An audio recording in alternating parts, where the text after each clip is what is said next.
Good morning, good afternoon, and good evening. Welcome to this first day of a two-day capacity building webinar for the 5th United Nations Environment Assembly Train-to-Trainer webinar series. The events have been organized by Stakeholder Forum for a Sustainable Future in collaboration with the Civil Society Unit at the United Nations Environment Program. I'm Charles Newhan, Chairman of Stakeholder Forum for a Sustainable Future, and your host today from New York. I am joined by our presenters, Jan Gustaf Strandenaeus, who joins us from Oslo in Norway, Felix Dodds, who is in Apex, North Carolina in the United States, and Leida Ranhout, who joins us from Brussels, Belgium. Jan Gustaf, Felix, and Leida are senior advisors to Stakeholder Forum. For those of you unfamiliar with Stakeholder Forum, we are an international not-for-profit NGO that has, for some 25 years, been working to advance sustainable development at all levels. Stakeholder Forum seeks to provide a bridge between those who have a stake in sustainable development and the international forums where decisions are made in their name. Before we get properly started with the training, there's a bit of housekeeping to attend to.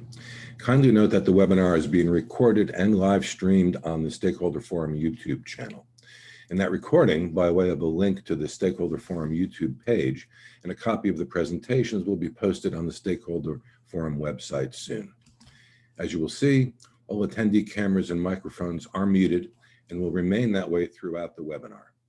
There will be 2 sessions of 3 modules, each followed by a 10-minute question and answer period and a 15-minute comfort break between the 2 sessions. If we do not need all the time for questions, we'll move on to the following module. Questions should be submitted to the Q&A window, not into the chat box. I'll repeat that. Please put your questions in the Q&A window, not the chat box. You are welcome to scroll through the questions and upvote them. That is, you could vote for a question if you too would like to be addressed. That will help us to select questions that the speakers can answer in the time that we have. And there's a function to raise a hand within or click to upvote the questions if you think it's one that you would also like to see answered. And I apologize in advance for not being able to answer all the questions should we run out of time. Let's begin by introducing today's presenters. Jan Gustaf Strandenaeus began working with the UN on environment and governance in the 1970s. He has been lecturing about the UN for 20 years, worked for NGOs at the United Nations in New York during the Commission on Sustainable Development years, and has carried out multiple assignments for UNEP. Early in his career, Jan Gustaf worked as a diplomat for Norway's Foreign Office in Botswana and Uganda, and later on he directed a large aid and environment NGO in Norway for 2 decades. Felix Dodds is an adjunct professor and a senior affiliate at the Water Institute at the Environmental Science and Engineering Department at the University of North Carolina in the United States. He is also an associate fellow at the TELUS Institute. Felix was the co-director of the 2014 and 2018 Nexus Conferences on Water, Food, Energy, and Climate at UNC. He's a prolific author on the subject of global sustainability and was the executive director of Stakeholder Forum from 1992 to 2012. Leida Ranhout has been a program coordinator of resource justice and sustainability at Friends of the Earth Europe. And in her position as executive director of ANPED and director of global policies at the European Environmental Bureau, Leida facilitated and coordinated the global NGO community to realize their active engagement in the United Nations processes on sustainable development and environment for many years. Please welcome Jan Gustaf, Felix, and Leida. Felix will deliver the first module. Felix, if you would please activate your microphone and your camera. The floor is yours. Thank you very much, Charles. If you could move on to the first active slide, that would be great. I'm not sure that's the first active one, but leave it there for a second. That just gives you an overview of how we're going to approach today and tomorrow. So today we're particularly looking at UNEP, UNEA history and how it works. We'll look at the UNEP medium-term strategy, program of work, and the role of stakeholders. And then we'll have, as Charles said, a 15-minute break. And then we'll look at preparations at the national, regional level, and then what you can do to engage with member states at UNEA, and then what it's like to be a member state representative, so kind of turning it around. So if we could have the first slide, thank you. Let's keep going. Okay, so in the process of preparation for UNEA 5, you need to think of it in a sense really like a year, but the first, what was meant to be in-face engagement with the Committee of Permanent Representatives and the Bureau for UNEA 5 was meant to happen in Oslo in June. It ended up being a virtual meeting. We organized stakeholder forum, that is a preparatory meeting to explain in a little bit more depth what was going to go on there, and hopefully help those that attended that consultation that whole day on the Sunday, and then the town hall meetings that happened during that week, to be better prepared and engage in that process. But that was a very important meeting for, in a sense, initial inputs to what an agenda and how it's going to develop for the UNEA in February. We know at the moment the UNEA 5 is the 22nd to the 26th of February, but we don't know yet whether it'll be virtual or whether it will be in person or whether it'll be postponed. With IUCN's Congress being postponed, I think yesterday, with no further date being given, there's a good chance that we may end up in a similar situation with UNEA 5, as the vaccine will not perhaps be available to enough people. So that capacity building exercise was to try and get people up to speed so they could participate. The next important one, which is why we're doing these workshops now, is October the 6th. And on that, there's a subcommittee of the CPR which will meet with stakeholders, so you can participate in inputting to that. On October the 8th, there'll be the first drafting meeting for the ministerial declaration. So it offers a real important opportunity for you to put your ideas forward. If we could move to the next slide. Charles? Thank you very much. So the UNEA Bureau has identified 4 areas of work. And as you can see, it has a very biodiversity feel. And in one way, the reason for that being chosen was because the Convention on Biological Diversity should have been meeting in October this year, and should have then, in a sense, defined what it was going to do as far as new targets, because the original targets for the biodiversity will finished in 2020, and so they're setting the next generation of targets. Whether those targets get integrated into the SDGs is still an ongoing discussion. There's a very good paper by WWF, and I also did a paper on that, which I'll put in the chat box once I finish this, on where the links to those are, which can give you an input to that. But on one level, it's actually quite good that it's happening the other way around. What would have happened is that the Biodiversity Convention would have set its priorities, and then to some extent, UNEP would have been an opportunity to really delve deeper into what to do about these things. In this case, it'll end up as a preparatory meeting for the Convention on Biological Diversity, which is at the moment timetable for May. And so if you're interested in biodiversity, then this will play an important role in at least informals, and I'm sure side events and other aspects of nudging that convention towards particular decisions. So it's looking at jobs and prosperity, it's looking at health, it's looking at climate, and it's looking at sustainable food systems. And the important thing of interlinking those different conventions is actually one of the roles I think UNEP has to play. If we could have the next slide, please.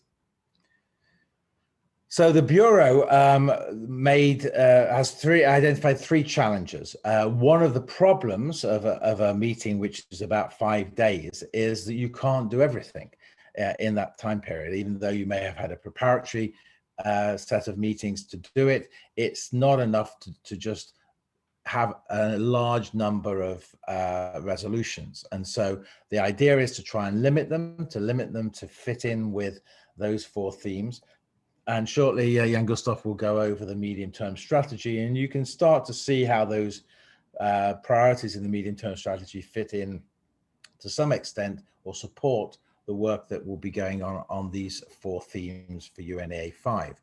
But it's also to take account of previous resolutions, so that what's tended to happen over the years is either the UNEP Governing Council prior to Rio Plus 20 or the UNEA process since then perhaps hasn't seen this as a continuing narrative, and so that you're building from previous decisions. And so the idea is this Bureau, and I hope a future Bureau, is to try and see this as an ongoing process. So you're updating your policy and you're also updating your recommendations and action plans. And then you're dealing with gaps. And that's by focusing on, in a sense, one area, it allows a more coherent approach to addressing the gaps. There is a biodiversity cluster that not as strong as a chemicals cluster that exists, but all the biodiversity conventions meetings have a meeting together to talk about addressing gaps and to try and help ensure that they get better science across all the conventions. So I think those are all really important. If we could move to the next slide, please.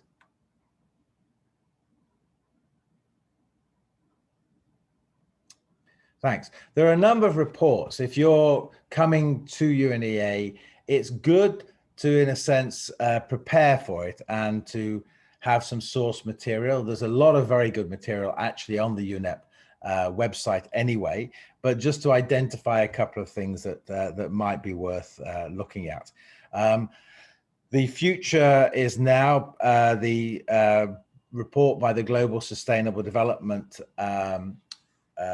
panel that was set up as part of the follow-up for Rio Plus 20. That report is really, really important because we're dealing with biodiversity, IPBES, GEO6, the Global Environmental Outlook report. I'm a huge supporter of the GEO process, and Stakeholder Forum actually organized the launches, the London launches of GEO 1, 2, 3, and 4. So we've been very engaged either as an advisor on one of the working groups or in launching the reports. And it's a very organic process. So there will be a big discussion about GEO and its future when we get to UNEA 5. If we could have the next slide, please.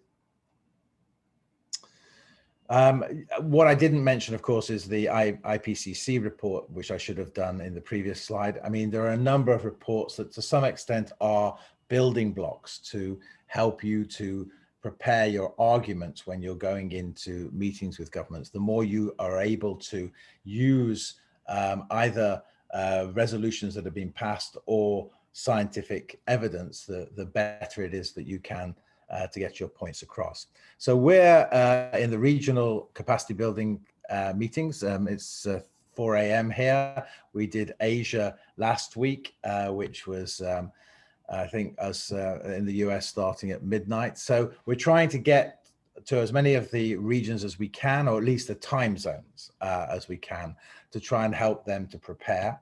As we said, there's the international major group consultation with the annual CPR subcommittee on October the 6th. That'll feed into the meeting of the Bureau and the CPR on the 8th. When we go to February, if they're going to happen in person, or even if they're going to happen virtually, I'm sure they'll be organized in a similar way. There'll be a number of preparatory sessions or common sessions during the process. The dates will, I'm sure, be flexible depending on what we're going to be doing. The Global Forum of Global Major Groups and Stakeholder Forum will usually happens before the UNEA 5. You have the Global Youth Assembly that's being planned, and you have a Science Policy Business Forum. It used to be just a science policy forum, but it's now got business. And so the evolution of, in a sense, substantive major group or stakeholder sessions prior to UNEA 5 or during UNEA 5 offers opportunity for people who are going to engage, but also to build partnerships with other people. And then the assembly itself, as I said, on the 22nd to the 26th. If I could have the next slide, please. Yeah, so this is a little bit of kind of deep dive, and I'll try and be succinct in it because I could talk a little bit more than I should perhaps. But UNEP has a number of divisions, and they all offer you an opportunity to engage. And so the communications division is really, you know, what you might imagine. It's where they launch reports, they launch statements by the ED or the deputy ED or particular sections of UNEP staff who have engaged in a particular area. It also, of course, is where they run World Environment Day from. So there's a lot of material there that is really important for you to just go and have a look at. But as you are moving to UNEA 5, there'll be a lot of digital material that you can use in your country to either quote UNEP or to quote facts that they're preparing, that they're putting up on the issues that we're addressing, so that you can use those in your own outreach to your own media or to your own supporters. So very useful, but it's also useful if you end up in a partnership with UNEP over a particular project that you're working on. You can engage with UNEP's team to help you in the communication, because if it's a joint partnership with UNEP over a particular project, then they will also want to get support for that. The division which a lot of the stakeholders are yet to engage with, but I think is a really crucial one, is the economic division. It played a really important role in the Rio+20 process, produced a green economy report, and we can talk about the problems with that because it was an early discussion about it in preparation for Rio+20. So we'd had the financial crisis.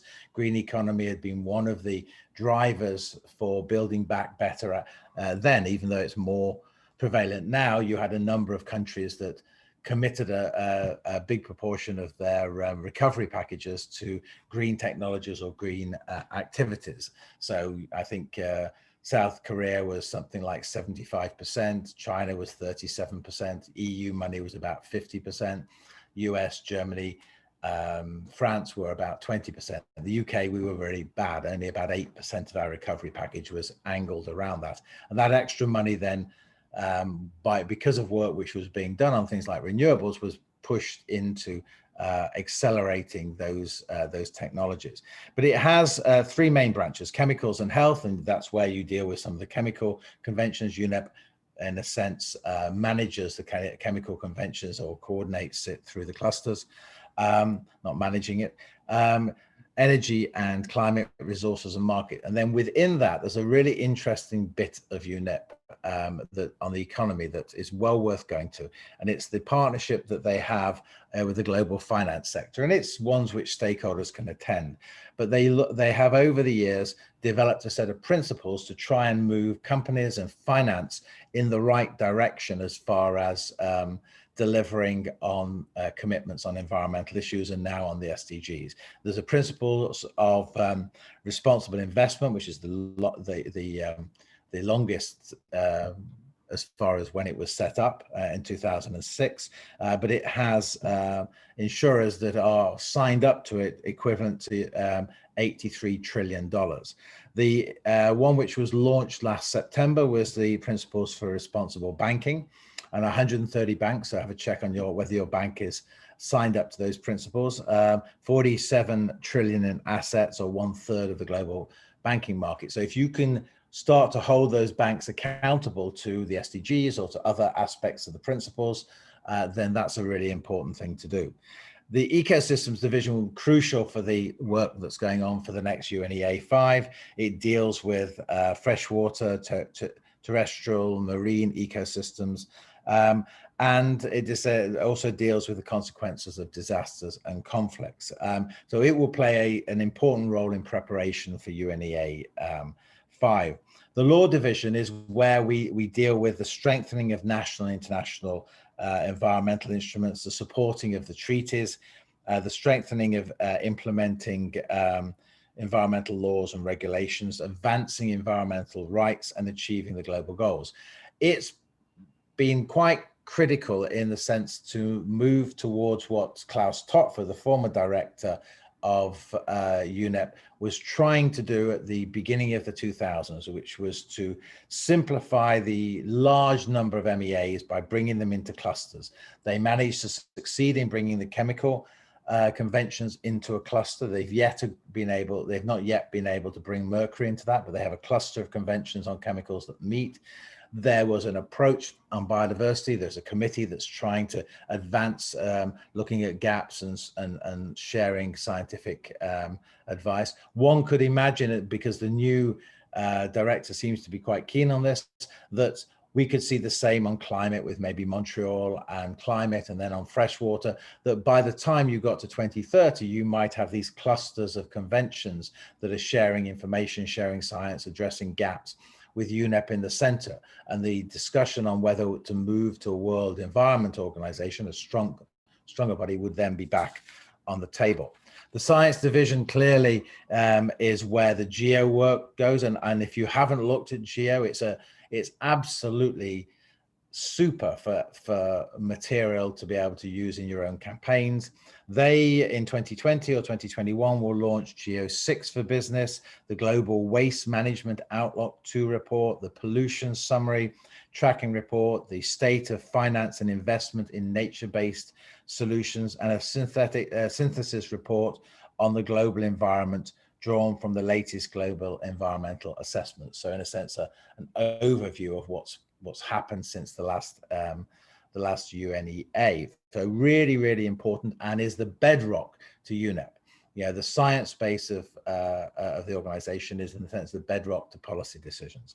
On the policy and program division, this is where they, in a sense, monitor and work on the policy that's helping them to deliver the SDGs and other aspects of their programmatic work. It's clear that UNEP now very much aligning themselves to the SDGs and what role that they should take. That wasn't so clear under the previous director. The corporate services division is, in a sense, the management aspect of UNEP, deals with regulation and accountability requirements in the organization. And the major groups and stakeholders sit in the governance affairs office, which is also the office where, in a sense, the management of UNEA 5, the Committee of Permanent Representatives, and the UNEA Bureau is taken. If we could have the next slide, that would be great. So I think it helps to just visualize who those people who are running those divisions are. So we have Inga, the new ED. This will be her first UNEA 5. She was there at UNEA 4, but really just in a listening mode. Joyce, who was the acting head there.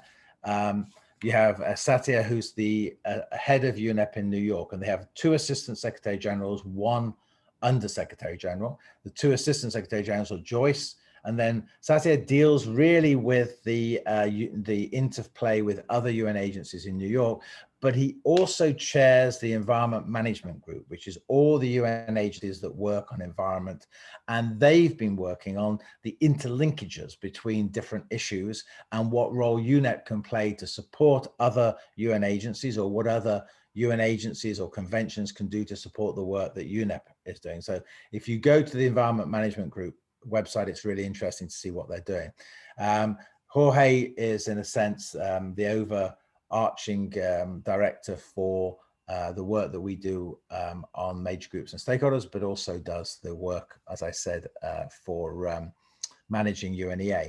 So Tim, who's taken over as the program and policy division, was the equivalent to Alexander Duras just after Rio +20.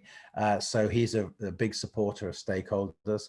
Arnold's the officer in charge, as Elizabeth Maramba, who was the previous director, is now the head of the Convention on Biological Diversity and is a huge asset for the CBD. Susan's in charge of the ecosystem division. I think this will be her first or second UNEA, so it's a bit of a new team in certain cases. And Liga is head of the Paris office, which deals with the economics division, or head of the economics division, which is based in Paris. So if we could have the next slide. I think I'm taking too long here. The Environment Assembly meets every 2 years. It's the governing body of UNEP. It's advancement from the UNEP Governing Council, because it is a universal body. It involves all governments, which UNEP didn't. Its governing body was of a smaller number. It sets the priority for environmental policy. It advises, as I just talked about, particularly in the Environment Management Group, on the environment policy within the UN system. It identifies new challenges that are coming up and then tries to examine those and back it up by science. And it organizes and liaises with dialogues with stakeholders and major groups, and helps where it can to build partnerships. And we'll come to the partnership section, I think, in the second day. Next slide. So the kind of structure is, as you can see, is UNEA at the top, universal membership. Then underneath that, you have what is, in a sense, the management group, the Committee of Permanent Representatives, and those are the ambassadors in New York. And then underneath you have a number of different subcommittees that meet at different times. So one of the good ones, I think, is the thematic debates and briefings. So there are areas where UNEP in between UNEAs needs to do something, and there's a process for doing that. If we could take the next slide. So the chair of the Committee of Permanent Representatives at the moment is Fernando Comibrera, who's the permanent representative of Brazil. The president or chair of G77 at the moment is Palestine. They're in New York. It's Guyana. So you need to know those kinds of things. It's, as I said, represented by all of the accredited permanent representatives to UNEP. Also, it has a 5-member bureau. That's one from each of the UN regions, and it meets 4 times of the year. So it acts as a kind of management process during the year, or the 2 years between UNEAs. It helps to contribute based on all the things it's doing and its knowledge of what's happening to the UNEA agenda. And it provides advice as we move forward, and is to some extent the negotiating body, at least in the first take of the resolutions that will come up. It convenes thematic or programmatic debates, as I said. So those can be things that we could try and initiate as well. So it's not necessarily something which has to be done without the input for stakeholders. Next slide. So the Bureau advises and provides input to the agenda. It facilitates, so the members of the Bureau will facilitate the different draft resolutions that are going through. It will recommend the allocation of items to subsidiary bodies of the Assembly if there needs to be.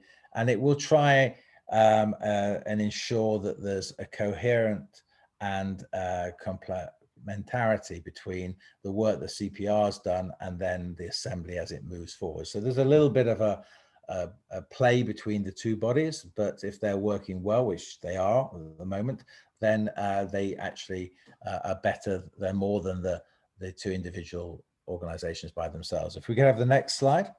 So the next two are really just, again, you'll have this, as Charles indicated, an indication of who these people are. There'll be 2 from your region. So clearly we have the president for UNEA 5 is the Norwegian minister, and the other representative from the region is the French Secretary of State for Ecological and Inclusive Transition. And so those 2 offer you also an opportunity for input to them, so that they might be able to take up issues that you want. And the second slide on who these people are. And this is the other 5 members. They're useful to know and have pictures of, because they will be chairing sessions, but they also play an important role while they're chairing it, because they're collecting input, or at least UNEP is collecting input. And so having conversations with them often can get you an insight that perhaps isn't so clear in the room. So I would definitely say for Europe, the 2 people that are from there, it's well worth talking to them. If we have any African representatives here, because we're in the time zone for Africa, definitely talk to those from that region as well. So I think I'm finished, and we've now got a question and answer. So I'll hand back to Charles, and I don't know whether Lyda and Youngerstuff want to join in case they want to answer questions. Felix, thank you very much for that great start. Yes, Lida and Jan Gustav, if you wouldn't mind activating your microphones and videos, this way you can jump in. I don't see any questions yet in the Q&A box. So I'll remind our participants, if you would please, if you have questions, not in the chat box, but please put them in the Q&A box. And we can start to do that. If we don't get any questions in a few moments, but I'll give you some time, but we'll then move on.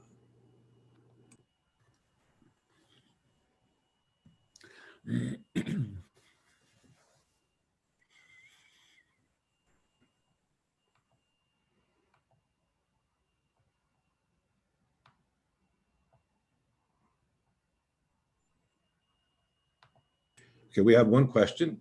What is the timeline for all of these resolutions is the question. So Lida, you were at the last CPR. Was there a timeline for when resolutions are going to come in? But I assume that they would have to be in for the first for the CPR meeting on the 8th. Is that correct? Didn't follow the whole CPR, but I suppose it will be indeed in the next CPR after. So normally it's around December if the meeting is in the February. That, if I may, yes, that's the discussion that was also held in Oslo, and they said there is one of the documents that you can find under the Bureau and CPR and the UNEP suggested timelines, and they said that the suggestion for resolution should be in by early December. Okay, we have another question. Says, thank you for the excellent presentation. Thank you for saying that to Laura. Could you explain a bit further what the relationship is between the longer term strategy of UNEP, for example, that expressed through the UNEP medium term strategy and UNEA meetings? Do they influence each other at all? So Jan Gustav will be addressing that in the next session. And to some extent, I guess what I would say, which without impacting on what he's going to say, is it tends to have the flavor of the ED, whoever the ED is. So the last medium-term strategy, Eric was the driving force, I think, behind that. Though I think he inherited some of it from Akam. So in fact, I think it wasn't mostly Akam's, the end of Akam's medium-term strategy. That's what they should do. It clearly should be a building process.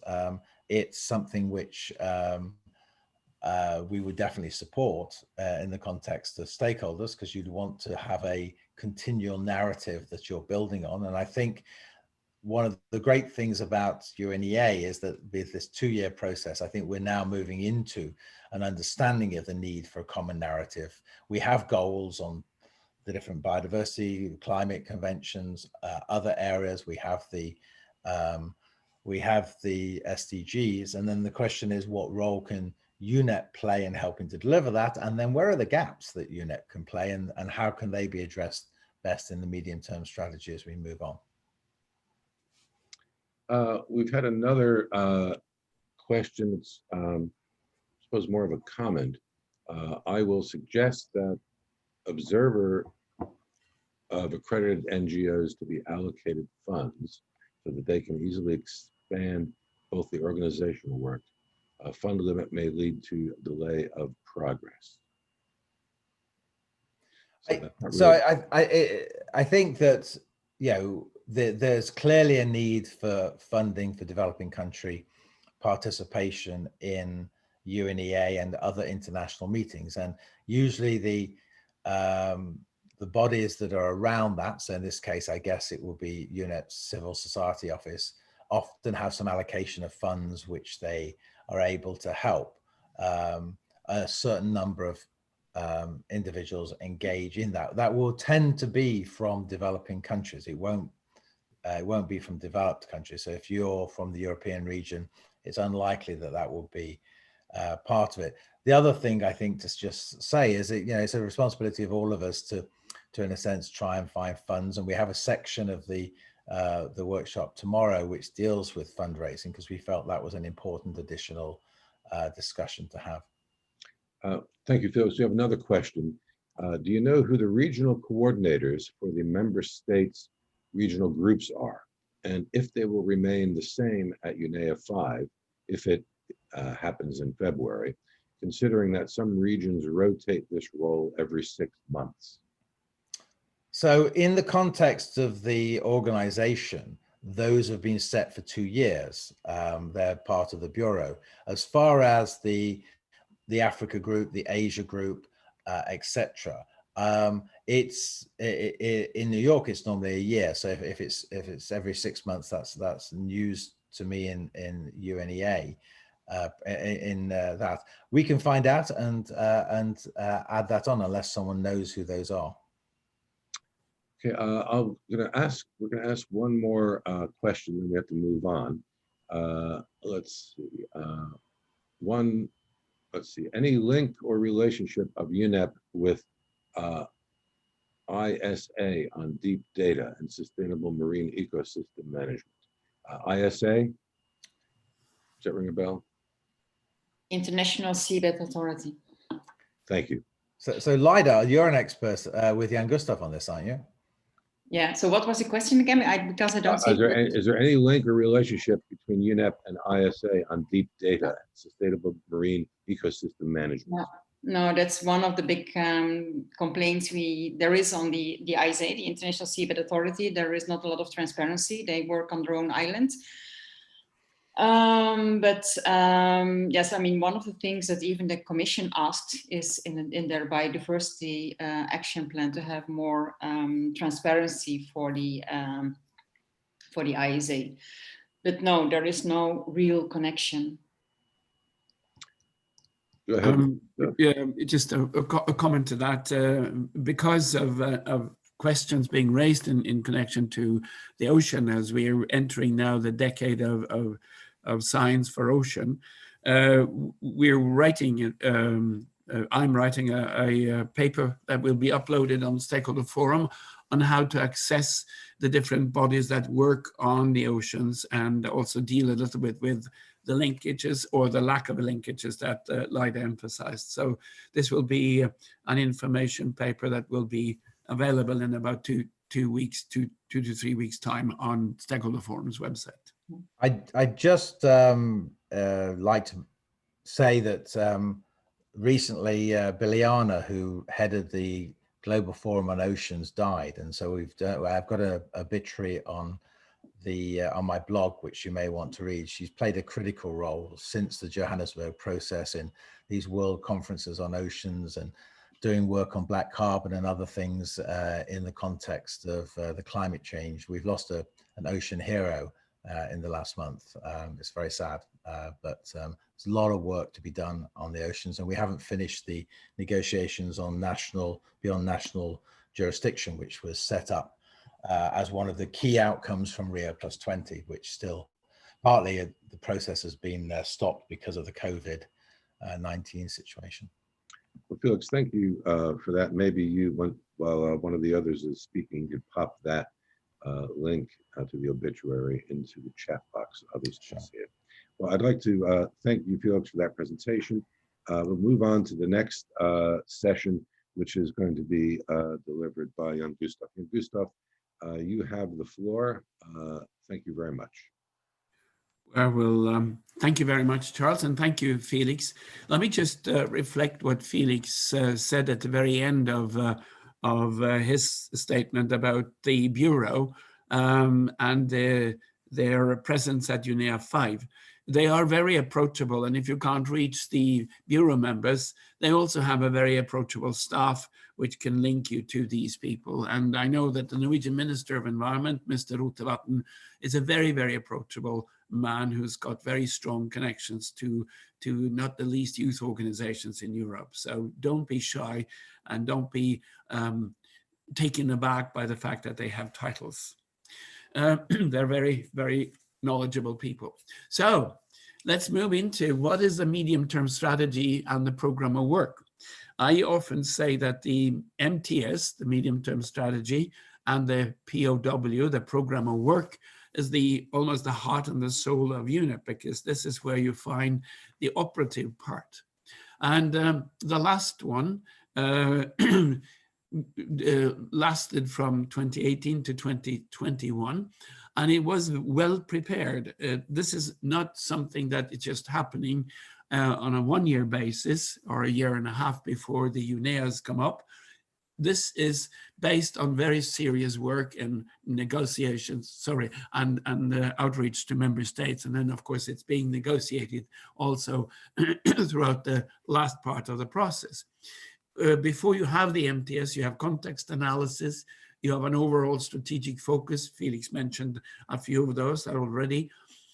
We have, of course, now in every part of the UN, a 2030 vision aligned to the SDGs. They're always there. You'll find them in every part of the UN system today, mapping outcomes, and they also develop a business strategy. And this is not necessarily a strategy for a private sector. It is a business strategy for UNEP and how to approach and deal with the MTS. Next part of this, please, Charles. So the program of work is what's based on the medium-term strategy, but they also try to absorb issues that happen from one UNEA to another. And for all of us who use English as a second language, just take a moment and look at what it says. It's our first biennial plan, and biennial is different from biannual.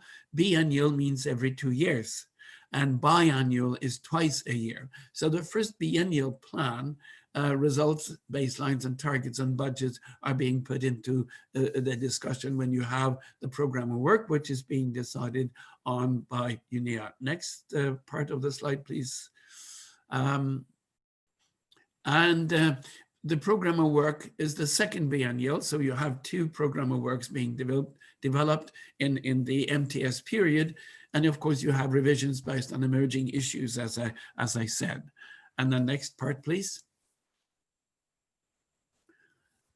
And then you have a number of project portfolios, which was, of course, within the time frame of the last MTS, the 2018-2021 period. And this is where you find detailed activities and initiatives, which is also part of the UNEP system. As Felix pointed out, there are 6 regions, and each of the regions also adapt this to answer to regional issues as well. So putting together the medium-term strategy is a very serious part of what UNEP is working on, and it's a complex work, and it is actually where the activities of UNEP is going to be. It's not only policy, which is important, it's not only research, which is important, it's also implementation. Could I have the next slide, please?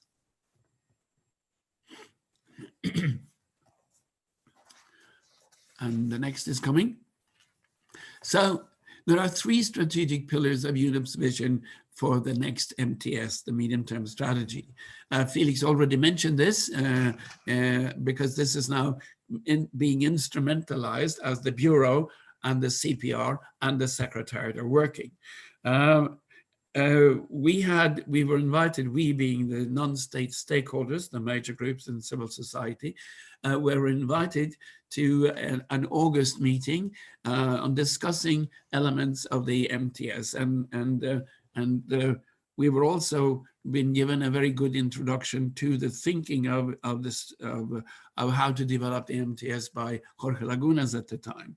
And there are strategic pillars. One is climate stability. And as you can see, there are a number of bullet points to underpin this. It's fossil fuel subsidies and other climate damaging incentive will be directed towards sustainable energy sources. Energy transition is very high on the agenda. And the energy transition will have accelerated to a pace that can significantly contribute to energy sector and carbon neutrality. And this is where you see how the UN system is trying to collaborate with each other. Everybody's talking about climate issues, but UNEP is also here trying to integrate the climate elements into their MTS. Climate benefits from resource energy efficiency, role of nature for climate change, important, and member states with a focus on developing countries increasingly investing to adapt to protect their populations from unavoidable climate change. Into this comes all the elements that you can find are relevant to climate issues from a lot of UN work. They're also trying to be integrated in the MTS as an operative part of UNEP's work. The second strategic pillar is living in harmony with nature. It's an important one because you may remember the title, the theme for UNEP 5 is strengthening action for nature to achieve the Sustainable Development Goals. There's been a whole lot of discussion around nature-based solutions, where nature is being the second sort of important element that we need to discuss with. This is also strongly discussed and raised in one of the reports that Felix referred to earlier, the IPBES report on species destruction, which we are now experiencing. So the post-2020 Global Diversity Framework, as Felix mentioned, will be integrated into national planning. Biodiversity will be mainstreamed for sustainable development. The environmental foundation of sustainable agriculture will be strengthened. Degradation of ecosystems be altered, hopefully, to restore nature. And private financial flows will be shifted towards improving ecosystem management. And of course, this strategic pillar, points to where UNEP or the member states wants to go. If I may just interject an interesting happening in Norway, which was opened yesterday by the Norwegian Minister of Environment, Rotevatn, who's the president of the Bureau. A large area in our mountain region in Norway has been used by military exercises for nearly 50 years, and grenades and other parts of remnants from military maneuvers has been up there. Number of years back, the military said, we don't have to use it anymore. And the government said, okay, we will restore this whole area into a biodiversity area as original as possible. Norway spent a lot of money on replenishing the area. And as far as I can understand now, this is restored to almost original level. Took a lot of money, but this is one example on one country can then operate what they agree to internationally. Can I have the next slide, please? There are more elements to the strategic pillar, if you remember what Felix said. If I could have the next slide. The third pillar is a pollution-free planet. And this is something that has been a recurring theme over the past years. And this is no strange issue because, as Felix said also, and as you will see, the UNEP has a body of officers and researchers that deals with chemical issues. The BRS, the Basel, Rotterdam and Stockholm conventions, including the Minamata Convention on Mercury, they're situated in Geneva. But the strategic pillar on a pollution-free planet is an important element and will be also reflected in some of the proposed resolutions that will come up for discussions. So member states under this pillar will be supported in achieving pollution reduction related goals. SDG targets relate to this. We will have mechanisms to incentivize and redirect finance and investment to cleaner economic activities. Disclosure frameworks will be in place. This is very, very important because we need to understand and see the magnitude of the chemicals that also tend to pollute our world. Circularity will be built across value chain with a focus on high impact sectors. Circularity being something that UNEP has been pushing for almost for the past 10 years. And finally, we're talking about circular economy systems, for instance. Ecosystem-based approaches, nature-based solutions, and green and digital technologies to mitigate and manage pollution, very important. And here we say also how the Bureau, the CPR, and UNEP Secretariat with researchers and science is looking into the future and see how digital issues also can play a very important role. Integrated policies and practices to tackle pollution, responsible consumption choices, and safe production processes. The two last bullets relate to the fact that UNEP was given its mandate and role to work specifically on SDG 12 on consumption and production, a mandate given them by Rio in 2012. Could I have the next slide, please? So the UNEP's program for the MTS program for 2022-25, these years are proposed. I mean, the decision will be taken in UNEA, and it's important that we have this decision made. A number of countries have said, no matter what we do, we need to get a decision on the MTS because this is the future for UNEP the next 4 years.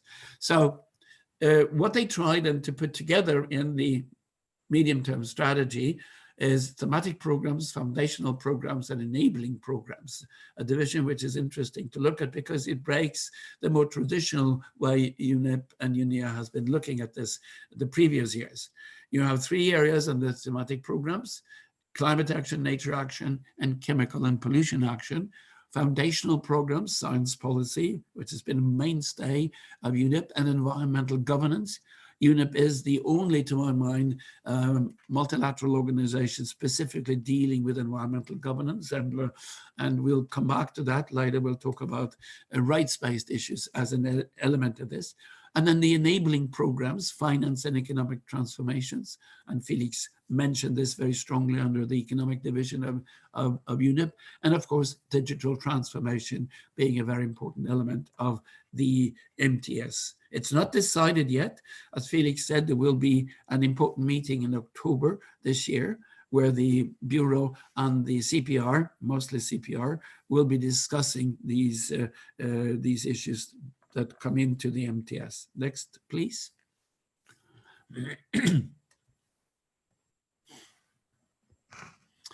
Could I have the, yes. And so in a very interesting way, you have a number of building blocks. I think this slide, which is picked out of UNEP's illustrations, both shows in an interesting way the complicated elements that are put together, the complexity of it, but also how it is integrated. They call this 4 people, prosperity and equity. And all these elements is the result of a, I could say, well-coordinated effort by the UNEP Secretariat to put together a medium-term strategy. And remember, this is the sum total of what 193 member states have wanted. UNEP has reached out to the non-state stakeholders in a couple of ways. We'll come back to that a little bit because I must say my own experience working with civil society and non-state stakeholder for the better part of my life, we don't always respond to the invitations that are being posted by the multilateral organizations. So all these elements are put together in a way, in an animated video that I think comes up right now, and we'll look at that. But what is this video does not talk about, we'll come back to that a little bit later. What it doesn't talk about is how to implement that, and we'll deal with that later on in our presentation. So we have a poll, and I believe, Charles, you will be doing this. Thank you, Jan Gustav. I will activate the poll. Let me see now what we have here. I think I need to stop share. I might need to stop sharing the screen. I'm going to launch the poll now, and I'm going to ask all the panelists to vote their choice. I'll give you about 45 seconds to do so.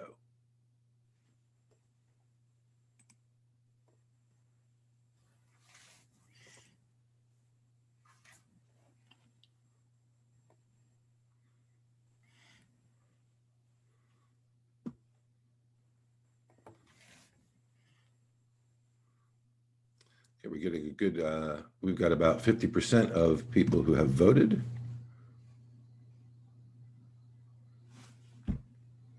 And once it ends up, I will share the result with you.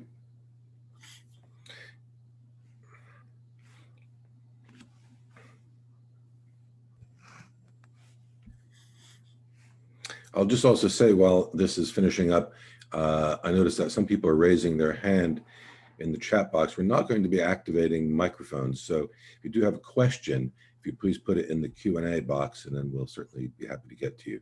Okay, I think we've had everybody who's going to vote has voted. I'm going to stop it and I will share it. I don't know, are you, Jan Gustav, are you and the others seeing the poll? Yes, we are. Very good. At least I'm seeing it very well. And, Felix and others, I'm going to save it. So pardon me while I just take a little screenshot so that we have those results. Very good. And okay, so climate action is the big winner, 61%, followed by nature and chemical and pollution action. And we'll share this with the participants later on. I'll stop sharing now and I'll move on to the next slide. And that might be, that's the video. I will start the video now. It's about 6 minutes long. Okay. You have to share your screen, Charles. Yep.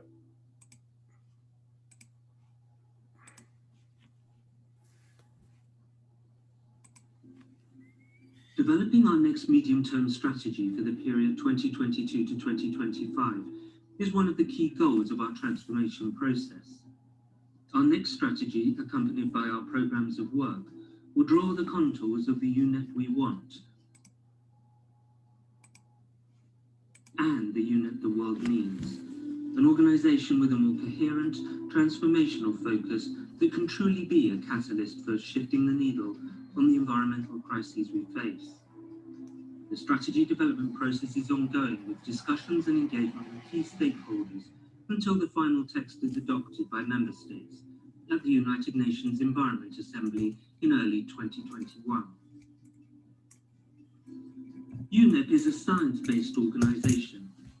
Sound science that drives policies, decisions and behaviours is our imperative and comparative advantage. It is the essence of our mandate. Therefore, science must be at the front and centre of our next medium-term strategy. If we listen to science, we hear resoundingly that humans are responsible for a triple planetary crisis, which is putting extreme pressures on the Earth. Climate change is warming up our world at unprecedented speed.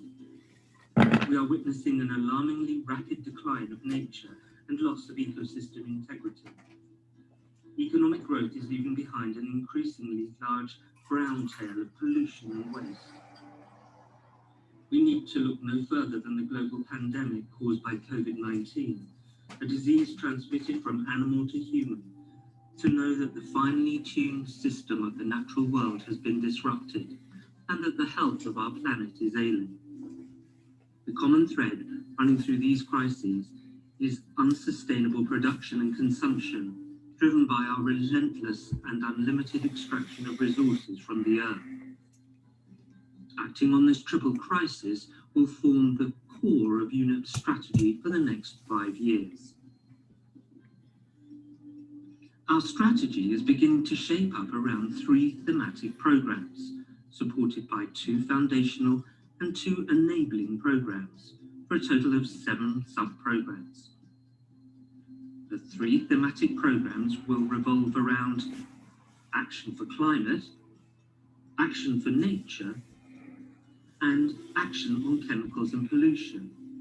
And these will be driven by the aspirations of climate stability, living in harmony with nature, and a pollution-free planet, respectively, in line with the 2030 Agenda and the Sustainable Development Goals. These 3 programs, in turn, will be sharpened and informed by our commitment to science for policy and law and institutions that strengthen environmental governance, the very foundations of UNEP's work. When it comes to science, our commitment is to deliver science that can strengthen the consensus on policy-making options, identify solutions, and guide actions for environmental sustainability, equipping us to address the planetary crisis. On environmental law and governance, we will aim to effectively build national capacities to improve the effectiveness of these legal frameworks at a national, regional and global level. And there's more. We will also seek to enable systemic changes in all our areas of work through transformations in finance and economic systems towards sustainability, while accelerating sustainable consumption and production in collaboration with key players and game changers.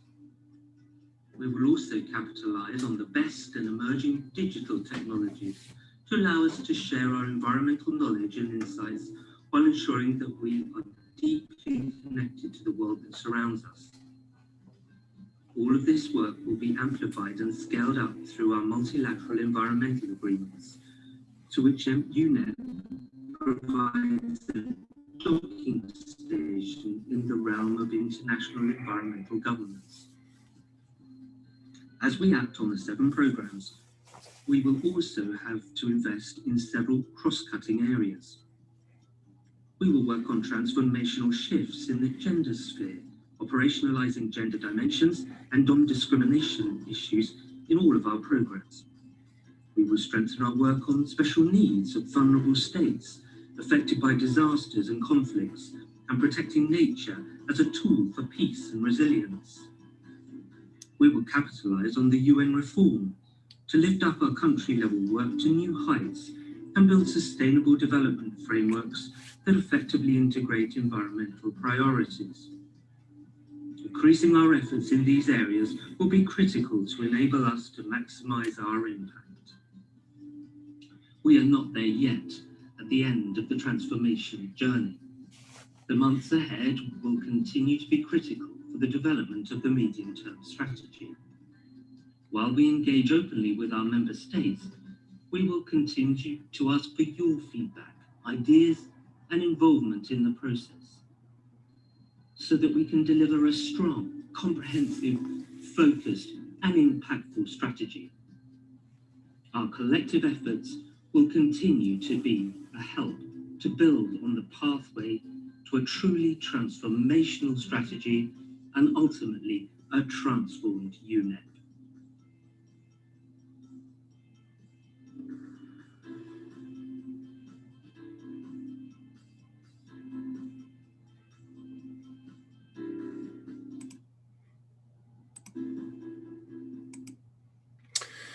Okay, I would like to now turn to the Q&A period for 10 minutes and invite Lyda and Felix to join us again so that we can pose questions to all of you.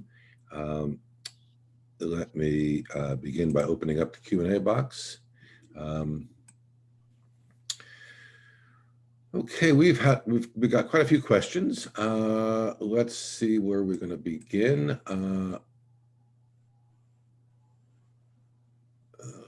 Okay. Just bear with me a moment while I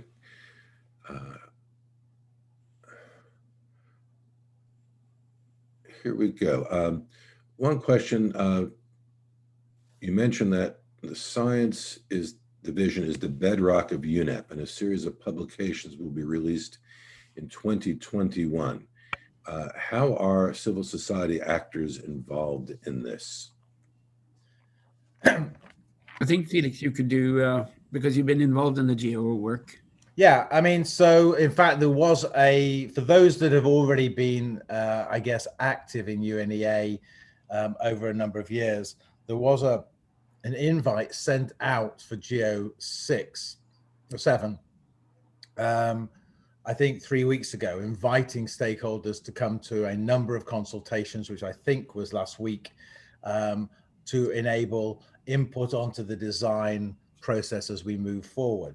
So where these big reports are being produced, particularly the GEO report, there is a huge consultation process that goes on, and it will be discussed at UNEA 5 this year, next year, in the context of how it should change in the nature of, I guess, things being much more online than the production of big chunky reports, which were what we were dealing with in at least UNEA 1, GEO 1 to 4.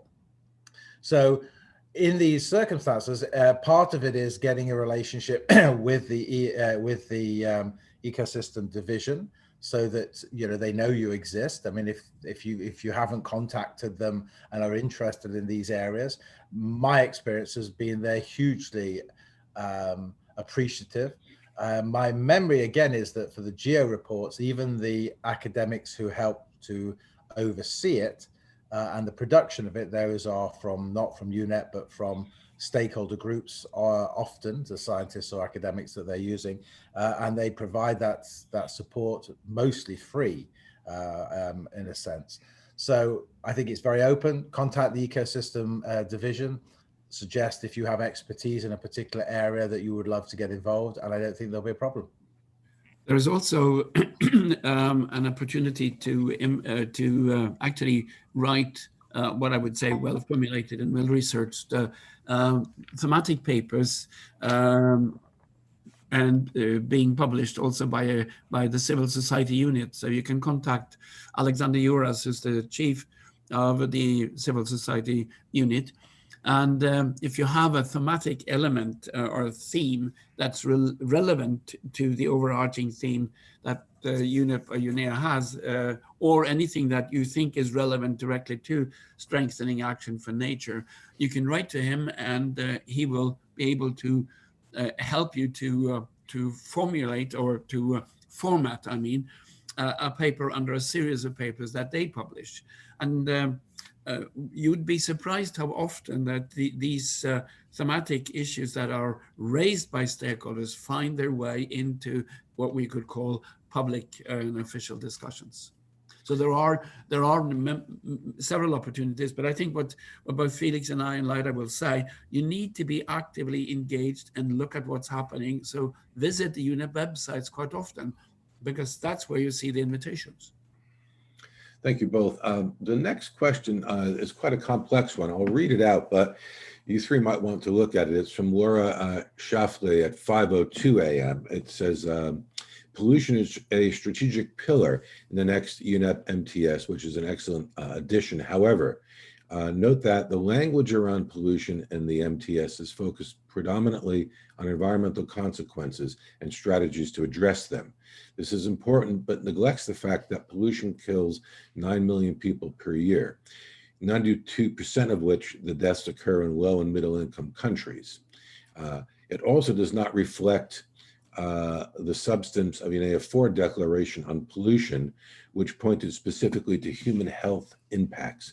This division seems symptomatic of a larger siloing of environment and health at the UN and beyond. What strategies would you advise to bridge these silos and bring human health concerns into UNA and UNEP discussions, especially those around the MTS program of work and budget? A lot there. Okay, I think it's a very important question, and it was actually raised a number of times last year when health and the environment was up. I think there are a couple of things that stakeholders could do here. First of all, to bridge the gap between UNEP as a program and the World Health Organization. UNEP and WHO have for a number of years, and more specifically before every summit, beginning as early as back in 1992 and what I call Rio 1 summit, but it was also the same thing that happened at Johannesburg and now in Rio 2012. Environment health has been an issue that UNEP and the WHO have talked about and tried to raise a number of times, but it doesn't really resonate properly.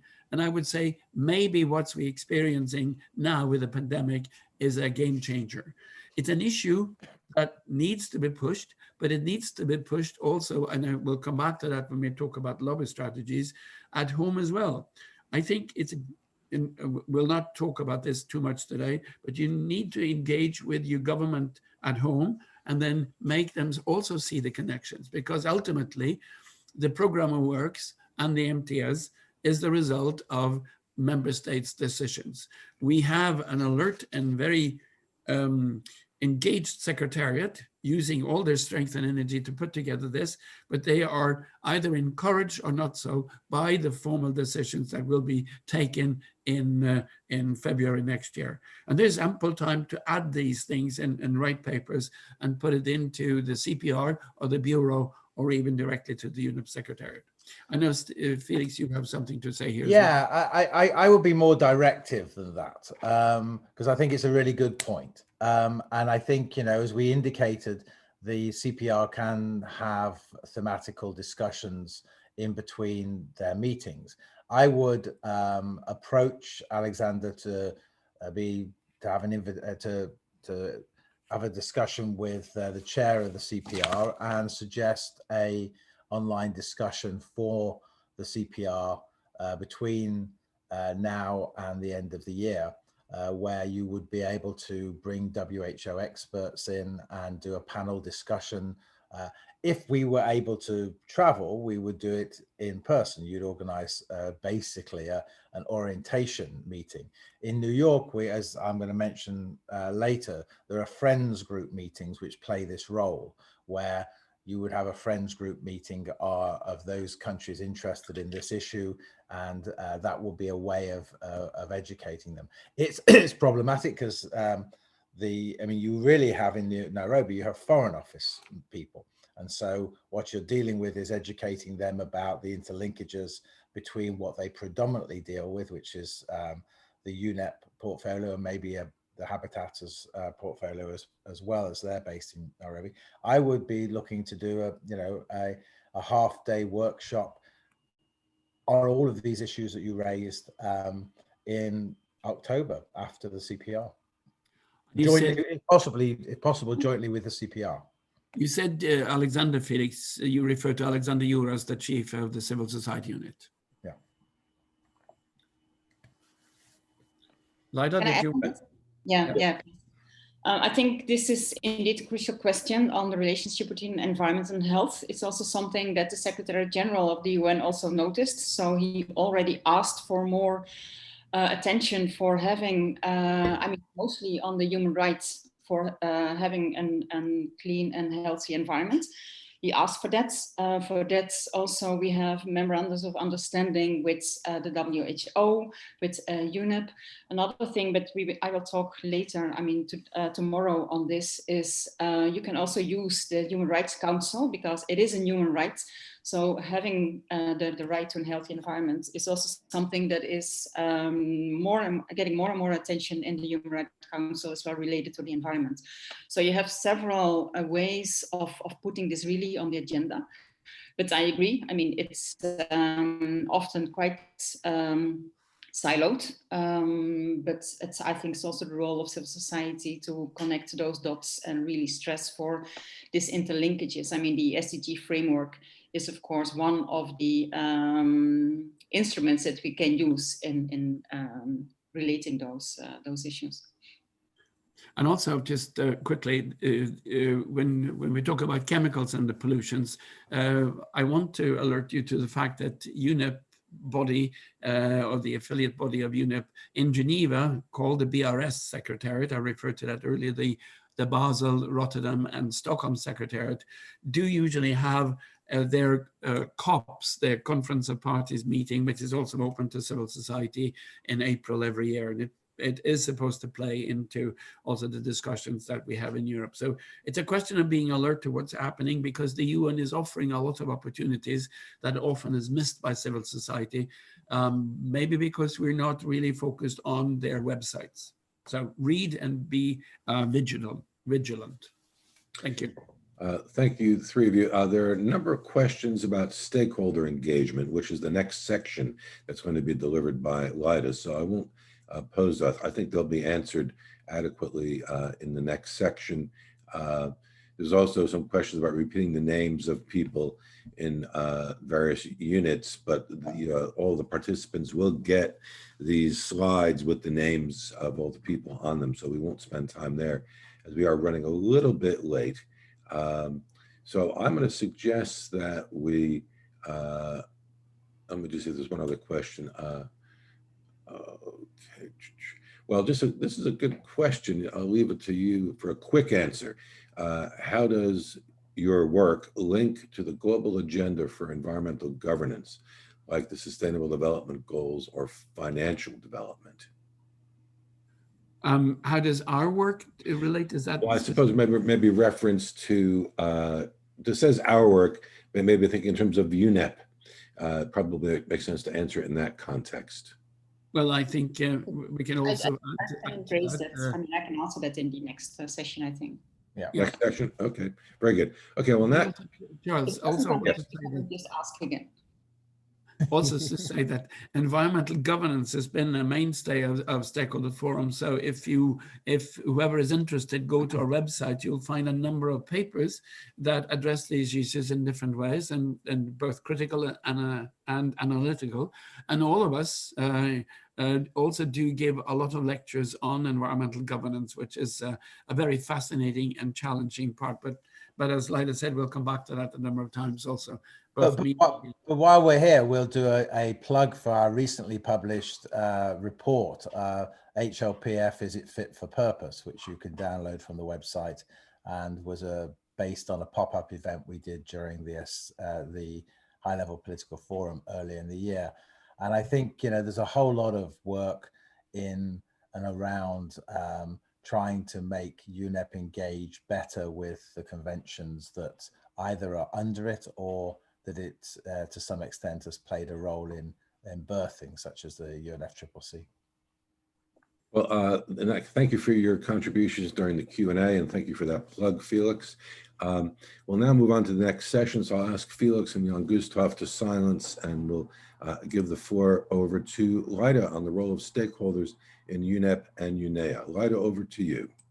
Yes, thank you. We just listened on what UNEP UNEA is doing, so it is very important what our role and our entry points are in those processes. But I think first of all, I would like to explain a little bit the upgrade from UNEP to UNEA. It's not on the slide, but I think it's important to know because I see still a lot of confusion there. When we had UNEP that was upgraded in a resolution, in the Rio Plus 20 to UNEA, we went from a program also to an assembly. So that means that we have not only UNEP as a program, but also the UN Environmental Assembly. The difference is that UNEP as a program was executing programs, as it said, funded by member states, etc. It was a governing body where decisions were made, but mostly on the program. So it's mostly about the implementation of several things to be executed in the countries or in the regions. UNEA is an assembly, so that means that all the countries are member. It's also more political. It's really more about setting out the agenda, principles and things, even conventions, etc. So it's, I think, for NGOs that are doing advocacy work, it's a really the place to be because it's, you have your contact with the member states and where the decisions are made related to the environmental issues and sustainability issues. There is, of course, that was already decided in Rio in '92 that major groups of civil society, stakeholders, they do have a role in all these kind of processes and also in the implementation of the programs. When we talk about stakeholders, NGOs, social movements, civil society, there are not really clear definitions on what it is. Civil society tends to be very heterogeneous. You have social movements, which are groups of people that are often fighting a specific political or social issue. You have stakeholders, which is a kind of definition of everybody who is at stake, so who has impact for a decision or can make an impact on a decision. Civil society is a kind of aggregate of all the NGOs and institutions, etc.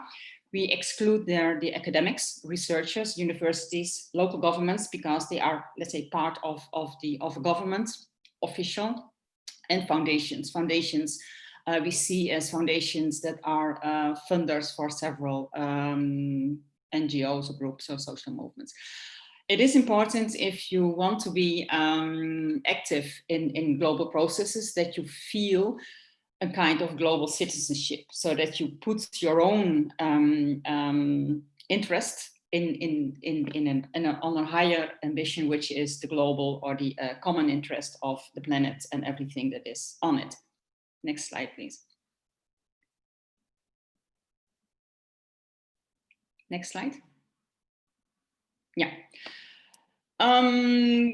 As in mostly all the UN bodies, the accreditation process is focused on NGOs. So you have an NGO, accredited NGO process, you can be accredited.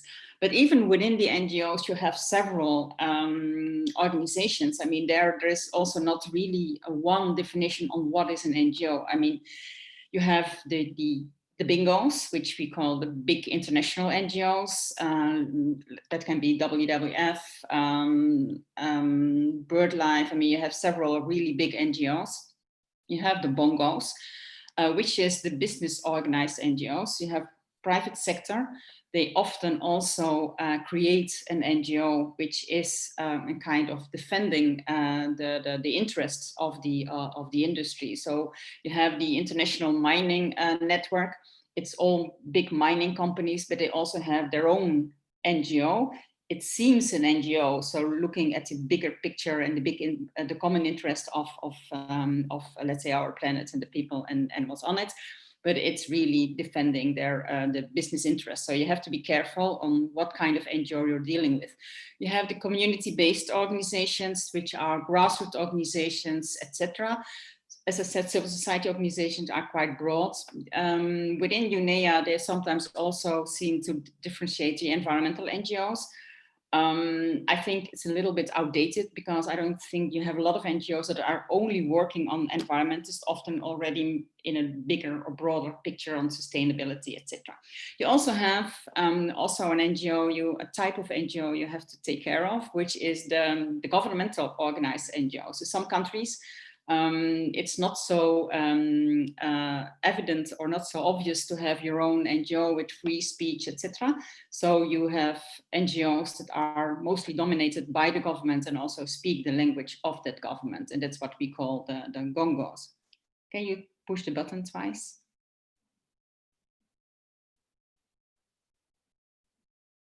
Yeah. So in short, there is no agreed terminology for describing an NGO. It's easier to say what they are not.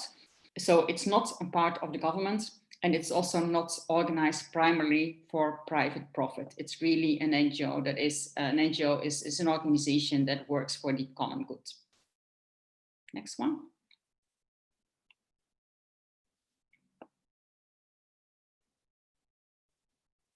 Next slide.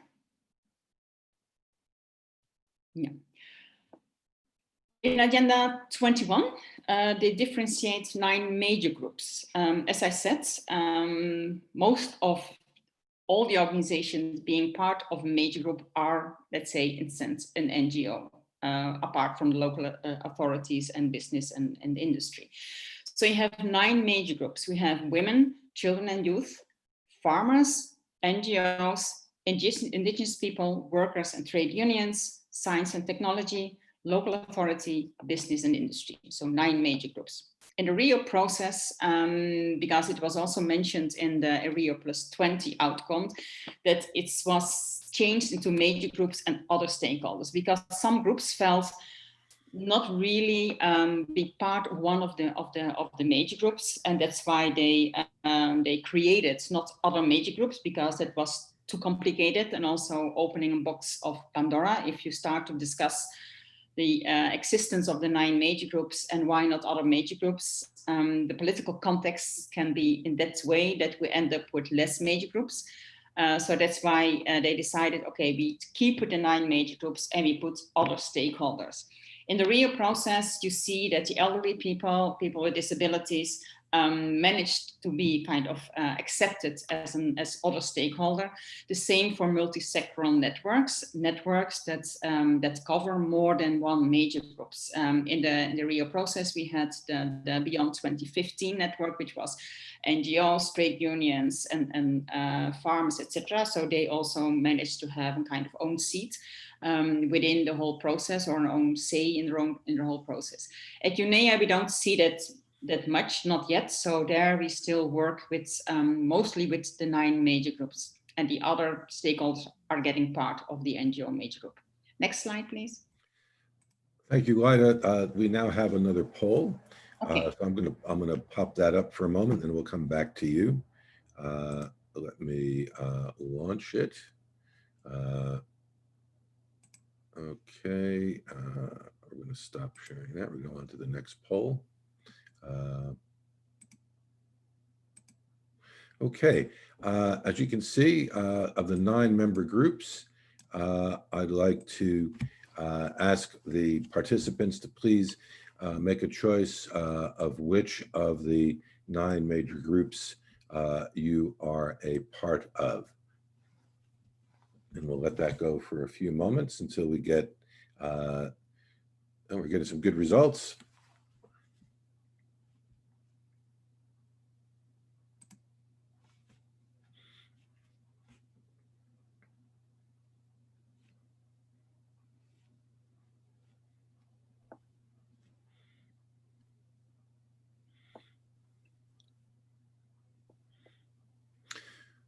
Okay, we've got about 60% of our participants have voted. I'm going to give it another 15 seconds and then I will end it and share it.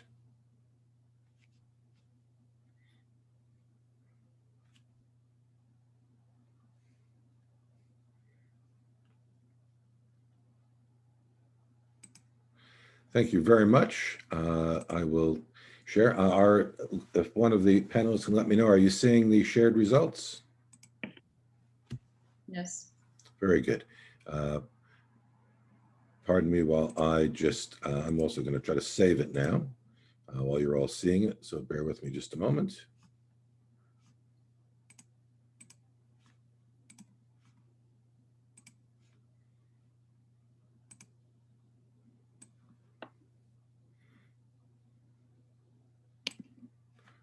Okay. Well, thank you for that. Interesting. There we have quite a diversity, but in this particular group, no one from workers and trade unions. But we'll share those polls with you when we share other information. In the meantime, Lyda, back to you. Okay, thanks. So next slide. It was funny to see that there were not trade unions and workers in this meeting, and also not indigenous people, but maybe that's normal for Europe, although in part of Europe we still have indigenous people groups. Anyhow, so how are we organized as major groups? As I said, we have 9 major groups. Within UNEP, we have a major group facilitating committee elected by accredited organizations for a 2-year term. UNEA is also every 2 years, so that's why we have every UNEA. I mean, in the ideal situation, we have every UNEA another major group facilitating committee, and the election process is organized by the major group itself. It's facilitated by UNEP, but let's say it's a totally self-organized process. It's very important to know that all the major groups have to organize themselves. They have to see how they communicate with their constituencies, etc., etc. The major group facilitating committee therefore has 18 people, so 2 people of the 9 major groups. Often it's someone from the south, from the north, a man and a woman. We also have our regional meetings. I will come back later on that later in this capacity building. And there they elect regional facilitators. It's 2 representatives per region. We have 6 regions, so that's why we have 12 regional facilitators. It's also often a man and woman. In Europe, it's someone from Western Europe and Eastern Europe, because Europe is not the European Union. It's broader. It's the continent of Europe, which is, of course, much broader. It's one of the UNEC. It's the UNECE region, let's say. But they have an observer status. This group, it's 18 plus 12, so it's 30 people. They have regular meetings, etc. So if you are from a major group, women, NGOs, or whatever, it's very important to know who is your representative. who is also your regional facilitator. So those are the persons that are responsible for disseminating all the information and all the things that are happening, also facilitating our major group in having joint positions, in having, being aware of where we can be, where we can participate in all kind of other things that are happening, even within the questions that I saw before on how we can be involved in the geo, how can we be involved in all kind of other things. So it's very important to have contact with those people. They have there's also a civil society unit at UNEP. The name was already mentioned. It's Alexander Juras who is the responsible for that, but we also have a lot of contact with Leticia and Aurora. They are there working for us. They are not, let's say, doing the same thing as the facilitators of the major group facilitating committee, because it's really, it's more the logistics. They give us the technical issues. They send out the emails, which is mostly on the process, very technical, while the major groups, of course, also have to go more into the content, so that we have joint positions, that we have discussions on what's on the agenda. Next slide, please.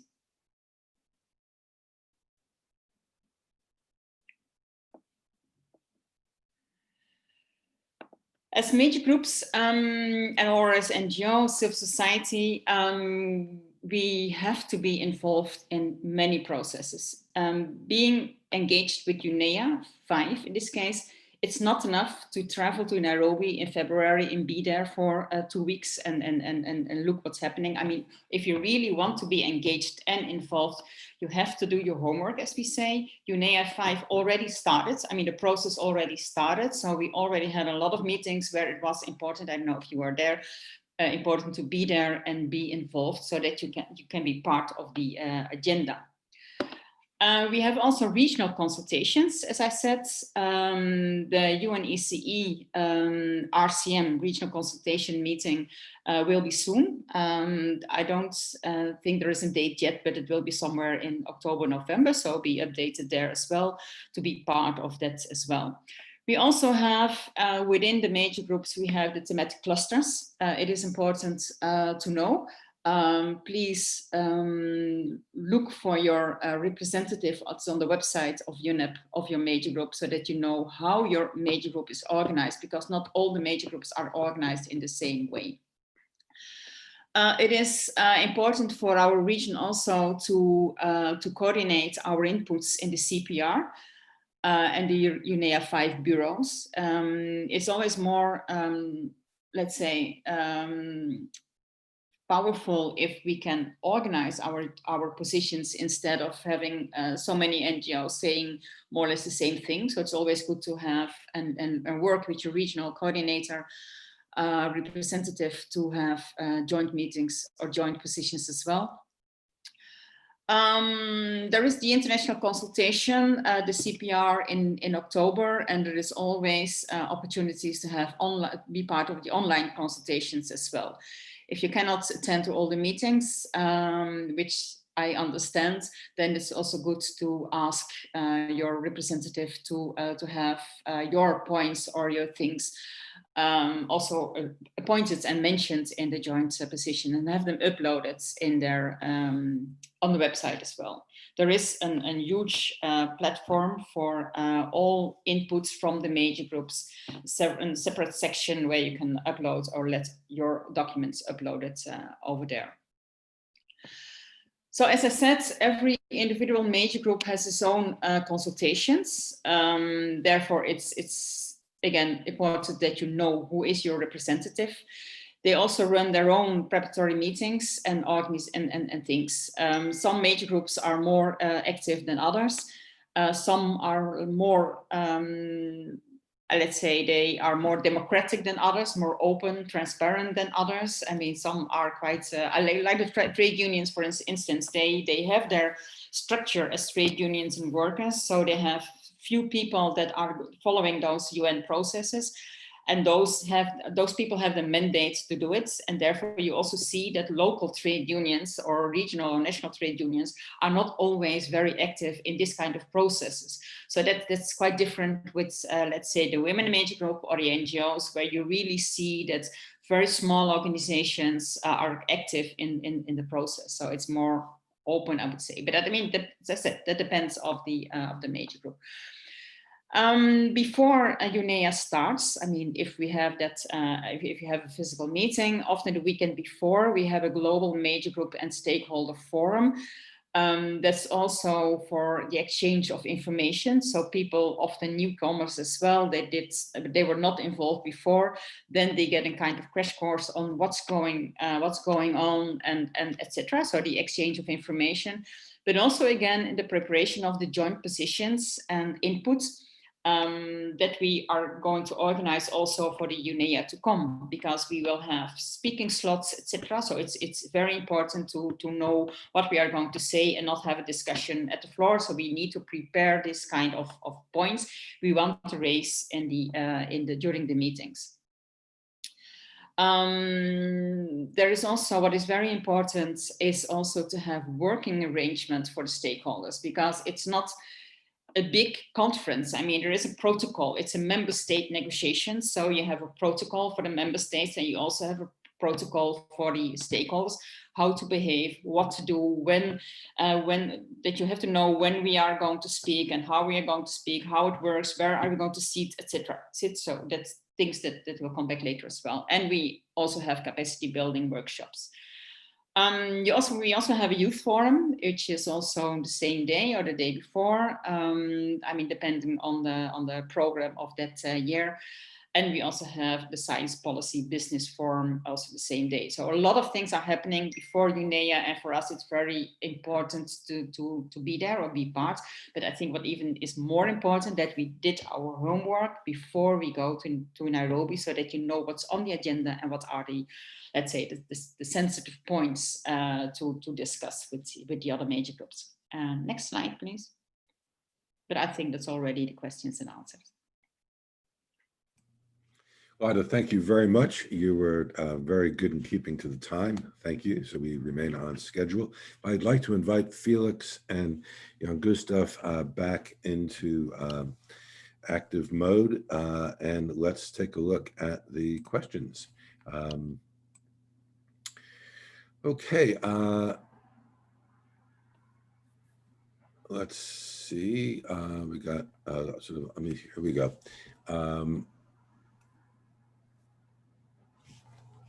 I think we'd like to answer the question of Lesja on the internet and the online. If you're looking at it, sure, go ahead. Yeah, because I think that's absolutely a concern. And now with COVID, that everybody seems to see the new normal, that everything is on Zoom and online and everything. I totally agree that that's another way of exclude people, because a lot of people are not on the internet. They don't have smartphones, laptops, whatever. So I think, yes, that is a problem. And so I think we have to raise that. It's already proven that in those online meetings, even within the CPR, etc., it's very difficult for NGOs to get in, even if you have your laptop and everything settled, because normally your advocacy you also do, I mean, vis-a-vis with the member states and the coffee breaks, etc. So the democracy and the participation of civil society organizations is getting less with all these Zoom meetings and online things. But I mean, the concern that you have that a lot of people are not on the internet is absolutely a fact and a concern. Thank you, Lada. Here's one. How does the grassroots organization in rural and urban slums in developing countries get involved to mitigate this environmental challenges by way of capacity building? I think what is important, let's say that you are in contact with bigger organizations that do have the capacity, and I'm not talking about the intellectual capacity, more about the human resources. and the instrumental resources to be part of that. I think it's a kind of illusion to think that all civil societies in the world, which are millions, can be part of this process. So I think it's also about the subsidiarity principle. I mean, some things you decide very locally, some things you decide regional, national, even international, so that within your civil society, within the country, you divide your tasks. That some groups are really more into the implementations, others are really into immediate focus, etc. Of course, you have to maintain your contact, but I don't see it necessary that all very small groups working in the neighborhood are part of an international negotiation process. So I think there it's important that you also organize yourself on the national level. So you're parts of a national federation of whatever topic you're working on. In Europe, there are also a lot of European federations where they say, okay, we work on the national level, you work on the European level, and then there is also a division of tasks where some are also working on the international level. But of course, the communication is very important to have that in between you. But I think you have to organize it in the most efficient way you can do.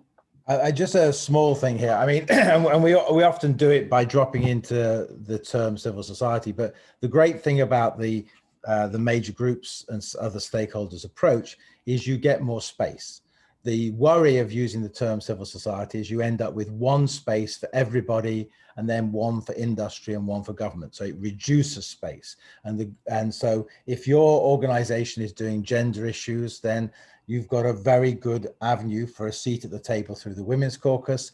Indigenous peoples are not part of civil society in any definition that I've seen. So they have a specific role, and it's very difficult if we don't extend the terminology that people get left out. And scientists and academics, which is where I am at the moment, are not part of the term civil society. So when you're doing these things, the great thing about UNEP and about the SDG process is it gives at least 9 seats at the table as opposed to 2. It reduces the space for business to 1 of 9 or less. It ensures you have youth having a specific engagement of their own. And one of the problems around the financing for development process is they adopted the civil society process, and the older people never let young people present during the negotiations because they controlled that space. And the great thing with the SDG process is that young people have their own space to be able to engage. So the more we can protect the larger space, the better we get with specific, what are the gender specific things that are happening on pollution that we need to hear. We don't need to hear them as part of a civil society discourse. We need to hear them from women. We need to hear how the impact on vulnerable groups like children and youth, how they're feeling it, not what NGOs, older NGOs think they should be saying. So I think we have to be careful with our terminology. And I just come in also and add to what both Felix and Leida said, that this is very, very, very important. It was decided to expand the understanding of a non-governmental organization, as Leida said, back at Rio in 1992, and we got the concept of the 9 major groups. But it took a lot of fighting for the 9 major group concept to be not only understood, but also respected and given space. It first was given space at the Commission on Sustainable Development, and we had to run campaigns saying 9 or none, because the tendency was to give civil society, as it was called, as Felix says, or the NGO community, a one voice, and then all these different diverse groups with different approaches and understanding of issues and values had to fight amongst themselves. So it is extremely important to be vigilant and safeguard this 9 opportunities. And there is unfortunately a tendency in many of the various parts of the UN now to try to limit the space. And unfortunately, some of the secretariats, and thankfully not in UNEP, do not know the history of this and what it entails to have the 9 major groups there. And as Felix says, be vigilant and be careful with use of the terminology. And just one more thing, there has been a number of the questions on accreditation. And it's an interesting thing because UNEA is a hybrid now that's got universal membership with 193 member states, but it's also, UNEP is still a subsidiary body under ECOSOC. So there may be conflict of accreditation understanding. Lida said there is no acceptable definition of what an NGO is, but ECOSOC has something called the Resolution 1996-31, which gives a number of basic criteria by which you have to answer to become an accredited ECOSOC member. And if you have the ECOSOC status, you will have an easier way into most of the UN systems. But as Felix said, there is a different and separate accreditation process to UNEP, as you will find in other places like the climate areas and CBD, etc. So be aware of the formalities here and don't run across a stumbling block because you didn't understand what was there. Then contact us because we can help you there. Yeah, just two quick things. One is you're running out of time to get accredited for UNEA 5, you know, if you don't start now, if you haven't already got accreditation. UNEP came in and said that at the previous one we worked for on Asia. I have very little confidence that UNEA 5 will happen. You'll have longer, but if you haven't got accreditation, start that process now. It's quite simple well, not simple, it's never simple, but at least it's not a situation where you, like ECOSOC, it can take up to 2 or 3 years to get it. The issue of stakeholder and civil society, Jan Gustav and I did a book about this, which came out last year. I've put that in the chat box. The important thing in that is it gives you some great examples of policy development by stakeholders, partnership delivery by stakeholders as well, and why the importance of using stakeholder as the conceptual framework increases space for all of us to be able to have our unique space to engage in the process. I'd just like to jump in the chat box. Our colleague Aurora from UNEP is with us. Aurora, great to have you again. She put in the link to accreditation. So if the participants want to copy that and save that and take a look at that. I'm going to say there's time for maybe a couple more questions before our break. There's a question about funding of people coming from abroad. Can you address that in terms of how people can get funding in developing countries and whatnot? Come back on the funding in more general terms later, but I think on the participation in UNEA, there is always some funding. I mean, there's always a member state, although it's not guaranteed, that find it important that NGOs or civil society organization, major groups are there. So when there is that funding, it's told by the civil society unit. They're also working hard to get funding for travels and accommodation for organizations. Once that is known, there is a selection process on who is going to go. When it's earmarked, let's say, if it's only for African NGOs or Latin American NGOs, depending on the funding, then it's clear, of course, and then it's organized by the regional rep for that continent.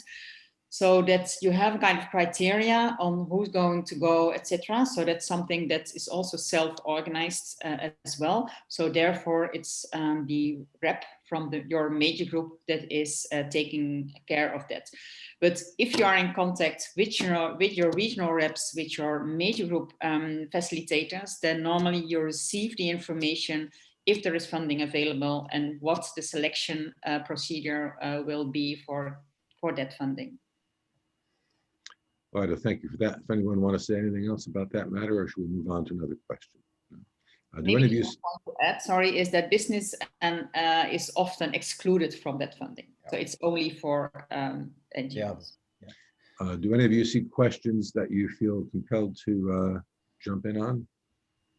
Because if not, there aren't really any new questions, just a few comments. So I would suggest we move on to our break period. We will take a 15-minute break. Well, we're scheduled for 15 minutes. I'm going to say we're going to be back at the top of the hour. So it is going to be, it's coming up on 6 a.m. here. So I guess that is going to be about midday in Europe. So if I could just say, we're going to go silent. We're not going to be gone, but we're going to be quiet, and we will be back at midday European time. So thank you all. We'll see you in a bit.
Hello and welcome back. I apologize for your break being a little bit less than 15 minutes. So I'll ask our speakers to come back on. We're going to have session 2 in a moment, and that will be also presented by Lida. Lida, if you are ready, it's at the top of the hour. I'm happy for you to begin. Yes, please. I'm ready. So I'm going to say something more about the national and regional processes. So next slide, please. Next. As I said, if you are planning to be involved with UNEA, you really have to prepare yourself. So it doesn't make sense, and I know that a lot of organizations are still doing it, to be honest, is travel to Nairobi without no homework done, without any clue what's on the agenda, etc. But then you're just I think you're only damaging the environment because of your tickets to Nairobi, because it doesn't make sense to go to a meeting where member states are negotiating an issue that's on the agenda if you're not already involved before. So that's why I think if you're in a country, that it's very important to know what your government is doing, your own government, because it's that government who is going to negotiate in Nairobi several texts and proposals and resolutions.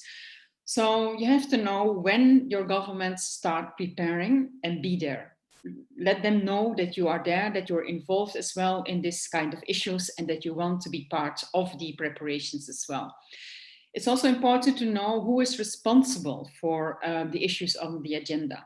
Often governments have an interdepartmental committee to coordinate things, because when it's about, let's say, nature and agriculture, it can be that one from environment, one from agriculture is part of the process. So it's important to know how they are organized as well to have this kind of joint positions. Are they going to produce a report? Are they going to have a joint position? And of course, it is important, if so, if you can be engaged in those preparations.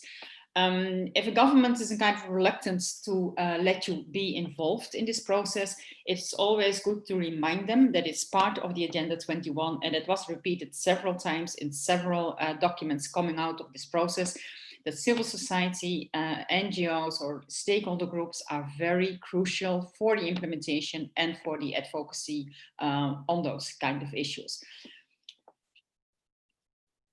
It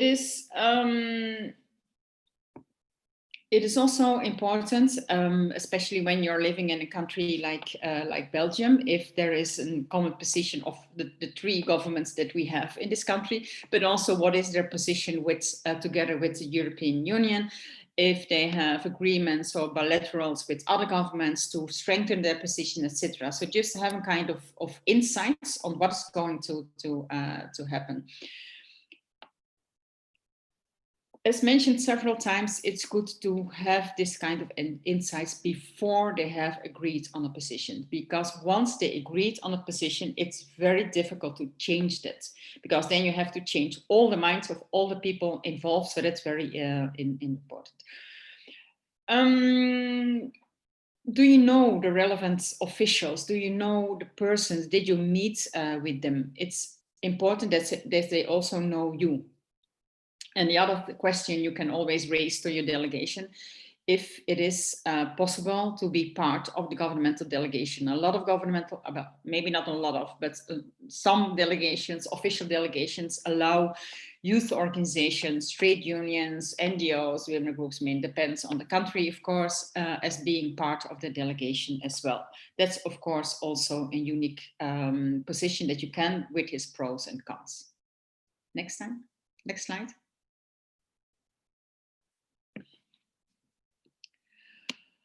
On the initial preparations, it's not only crucial that you meet your government officials in the capital. It's also good to make noise about the fact that UNEA is going to happen. The same as I already said, a lot of NGOs are not really aware of the impact of the upgrade from UNEP to UNEA. you can see UNEA as a global environmental parliament where all the ministers of environment come together. It is for me still amazing that after 4 UNEAs, the press also doesn't know about the existence, or at least they are not really giving attention to it. They never, I mean, even if it's not on the first page, but at least some article, some background information on the meeting that is going to happen, a global meeting with all the environmental ministers together, talking about the environment, etc., about the future of our planet, etc.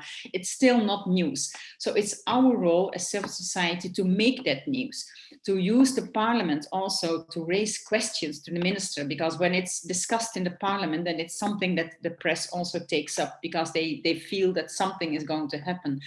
It is also good to write articles for national newspapers or magazines or whatever, to mobilize other NGOs, other stakeholders, other people in telling them and trying to inform them and engage them in the process, so that we are all part of that. And of course, as a follow-up, it's also good to have the negotiations and the talks with your government on not only the preparation of UNEA, but also after UNEA, that you kind of bring back UNEA home with all the resolutions and take and hold your governments and others that are engaged in it accountable on what they decided to do in Nairobi. Next one.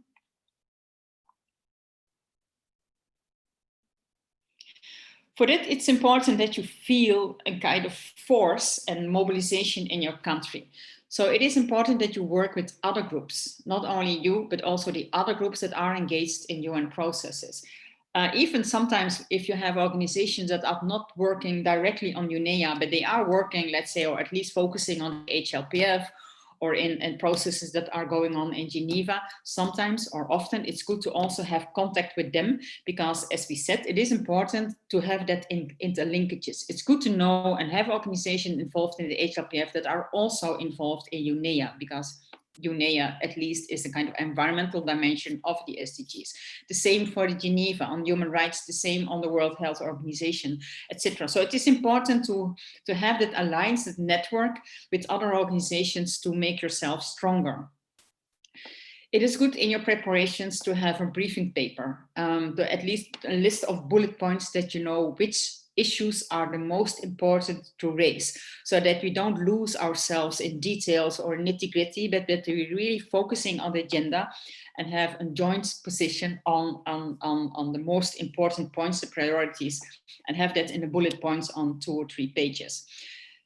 That's very important to know what you want and to really have the noses all in the same directions. It's therefore also important that you know the text that is going to be negotiated. We will come back later on how that kind of texts of UN texts look like. But the UNEA is an event for member states. They negotiate things. They negotiate based on a text. That text is already the results of a year of negotiating via email, via CPRs, via all kinds of events they organize to have that. So it's important that you focus, if you do advocacy work, that you focus on the text. That's part of the agenda, etc. If you start to raise all kinds of other issues, as be important as they may be, but it doesn't make a lot of sense, because it's really it's really about trying to change or to add text on the negotiating text. It's also very smart to have some paragraphs already ready. So if you want to add an issue, it's good to have not a kind of, well, raise it as a general comment that something is missing, but have that paragraph already ready so that they can include it, if they of course want to include it in the text. So it's very important that your homework is done, that you start preparing UNEA much before UNEA happens. So that means that we're already more than halfway in the process. So if you are not engaged, not yet, so it's really time to get to start doing that. Thank you.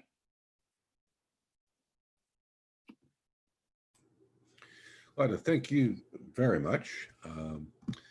We're now back to another question and answer period. We haven't had any new questions yet, so I'll remind our participants that questions should go into the Q&A box rather than into the chat box. We'll wait a moment to see if we can get some questions going, but if we don't have any questions on this section, then we'll move on to the next section, which will be the module 2 will be delivered by Jan Gustav to begin with, and then Lida will pick up partway through.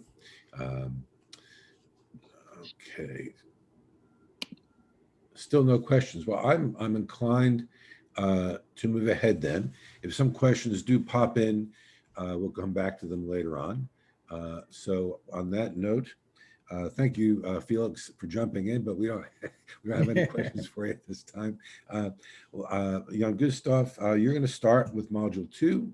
I'll move on to this is about attending UNEA and UNEA and UNEP and UNEA and engaging. Jan Gustav, you have the floor. Thank you again, Charles, and thank you for the introduction by Lida, because what Lida talked about, national and regional processes are, of course, directly linked, as Lida emphasized a number of times, to UNEA. We've all been to school, and we've all gone through the horrific experience of having an exam, and we've all been very happy to go to the exam when we feel well prepared.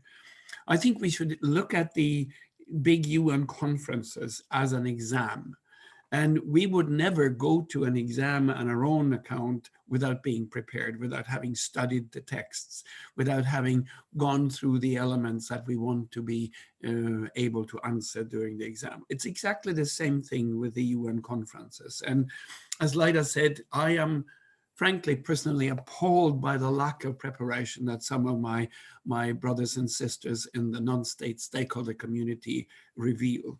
So I cannot emphasize enough, please read and follow up. This is serious business, and we have been given the opportunity to address a global conference with around about 120, 30, 40 ministers of environment present at the same time. When we go to the UN conferences, we must understand the different papers and the different presentations and the different approaches that is made. Often I'm asked, why is the UN so difficult to understand? They have their own language and their own approach. And I'm saying, look, there's no difference in detail or complexity here than any other part of life. If you want to control it, you have to, or be part of it, you have to study.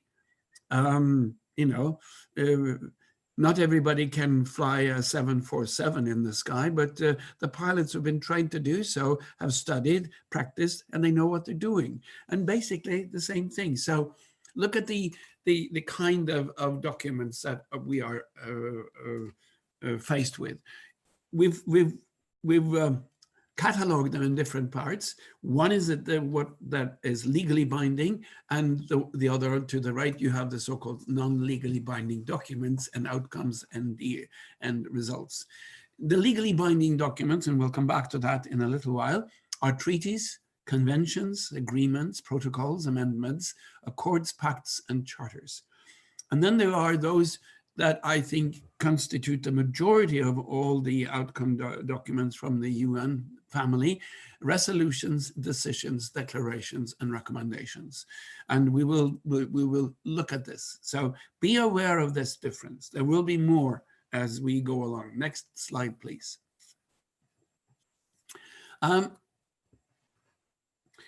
Going into this process of dealing with these documents, or as it says here, a multilateral agreement, how does it enter into force internationally? Well, look at the captions. We have, again, cataloged them: adoption, signature, ratification, acceptance or approval, entry into force, accession, withdrawal, or denouncing. Many, Lida referred to the lack of interest among media, and I totally sympathize and support her there. When media often writes about the UN, it is about the slowness of process.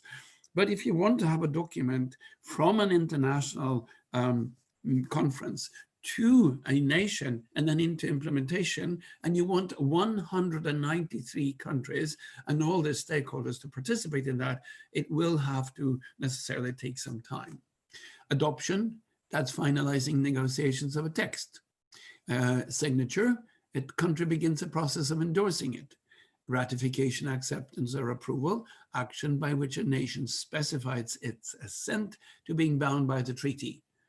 Entry into force, normally multilateral treaties enter into force after an established period has elapsed. This is decided by the conferences in every context. You don't have to have 193 countries agreeing to it entering into force on a specific date. It's set a number of states will have to decide and agree to that. And the accession, this is the act by which a nation accepts and become party to an agreement. And they go to conferences that we call COPs. The Conference of Parties are not only relating to the climate issues, they relate to a number of other also. And then withdrawal or denouncing, countries can and do withdraw or denounce themselves from some international agreements in accordance with the procedure set in that instrument. And we have seen some very unfortunate examples of that over the last few years, especially when it comes to the climate issues. The precedence was set by the United States, unfortunately, a country which has given so much to understanding of democracy and governance. So it's bizarre for me, having studied there, to see what they're doing. But they have, every country has the opportunity to withdraw or even denouncing what they have earlier agreed to. Next slide, please. So, stakeholders, the non-state stakeholders in intergovernmental processes. Why are we there? We are there because of at least 4 important functions, but this is what we have found to be perhaps the most important ones. Just repeat quickly: setting agendas, negotiating outcomes, conferring legitimacy, and implementing solutions.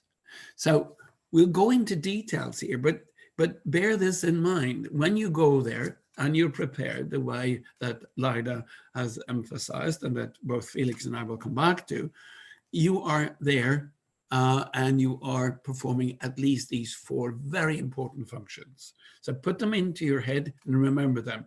We are part of setting the agendas, we're part of negotiating outcomes, we're part of conferring legitimacy, and we're part of implementing the solutions. Let's go to the next slide and see where this takes us. Setting the agendas, there are many interesting examples here. I'll explain what Rio +20 or the Donostia Declaration means. But there's always a lead up. The UN conferences, with its many delegates and stakeholders, are very good at picking up and responding to major crises. You may think it's not, but in most cases they are. In 2006, President Mbeki of South Africa was a bit despondent. He had been very strongly engaged in the WSSD, the World Summit on Sustainable Development, which took place in 2002 in Johannesburg. And in 2006, he said, he came up with a very strong statement. He said, we have not implemented the Monterey Consensus on financing for development, thus making it difficult for the majority of the developing countries, and especially those in Africa, to achieve the Millennium Development Goals, the MDGs, and have reduced the Johannesburg plan of implementation to an insignificant and perhaps even a forgotten piece of paper. Despair, because if you go back to 2002 and the end of the Second World Conference, Global Conference on Sustainable Development and Reducing Poverty, there was maybe as usual, a euphoric moment when President Mbeki was able to conclude the conference. And then a few years later, nothing. This doesn't mean that people are not engaged in trying to raise the issue again. And in 2007, in the General Assembly, President Lula of Brazil at the time actually said, we need another conference on sustainable development. And then he very, very proudly and generously said, I will invite you to come to Brazil in 2012 and we will host it. So the agenda was, the issue was set in time. And here you have two strong forces in the world, a South African and a Brazilian, saying, we need to move the process forward. So the stakeholders begin to think, what are we going to do with this? And Stakeholder Forum had an international advisory body, a board, and they asked SF to take a lead on the Rio+20 process. 2008, the conference was going to, Rio+20 was going to be held in 2012, 4 years. And we were actually discussing at the time, is there enough time to do this in a proper way? And 4 years to get people into the modus of thinking about sustainable development as it would be relevant in the future, getting the countries together, getting stakeholders together. Well, it takes time. In 2008, in September, G77 actually unanimously made a call for a Rio+20 conference. It's interesting to note, and I think this is extremely important also when you look at the politics of the world, this is an initiative that is being pushed by the South. They're strongly in favor of this. And Stakeholder Forum organized a conference in Donostia, or San Sebastian in Spain in 2008 in November, where we had lots of eminent speakers coming in then on video, also from all over the world, people who had been part of the earlier conferences, both in 1992 at the Conference on Sustainable Development, the CSD, and during the 2002 conference. Nitin Desai, being a very key person in 2002, gave a very interesting speak. And we came out of this with a number of issues: green economy, emerging issues, institutional framework for sustainable development, and we started to push for that. We started to talk to delegates. In 2009, we hosted a dinner with key delegates in New York and actually challenged them to think about Rio+20. And of course, we had an agenda that was adopted in November 2008, and we called it, with respect to the Catalan language, the Donostia Declaration. Donostia is the same name as San Sebastian. Then 2009, February, August, we campaigned in European and US capitals for the 2012 conference. And we hosted a workshop in 2009 with member states. We were pushing this. Next slide, please.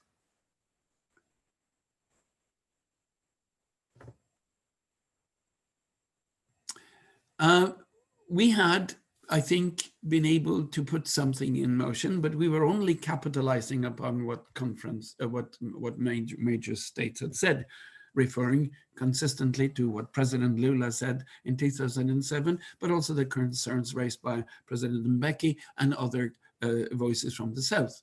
And slowly we could see that countries were picking up these issues.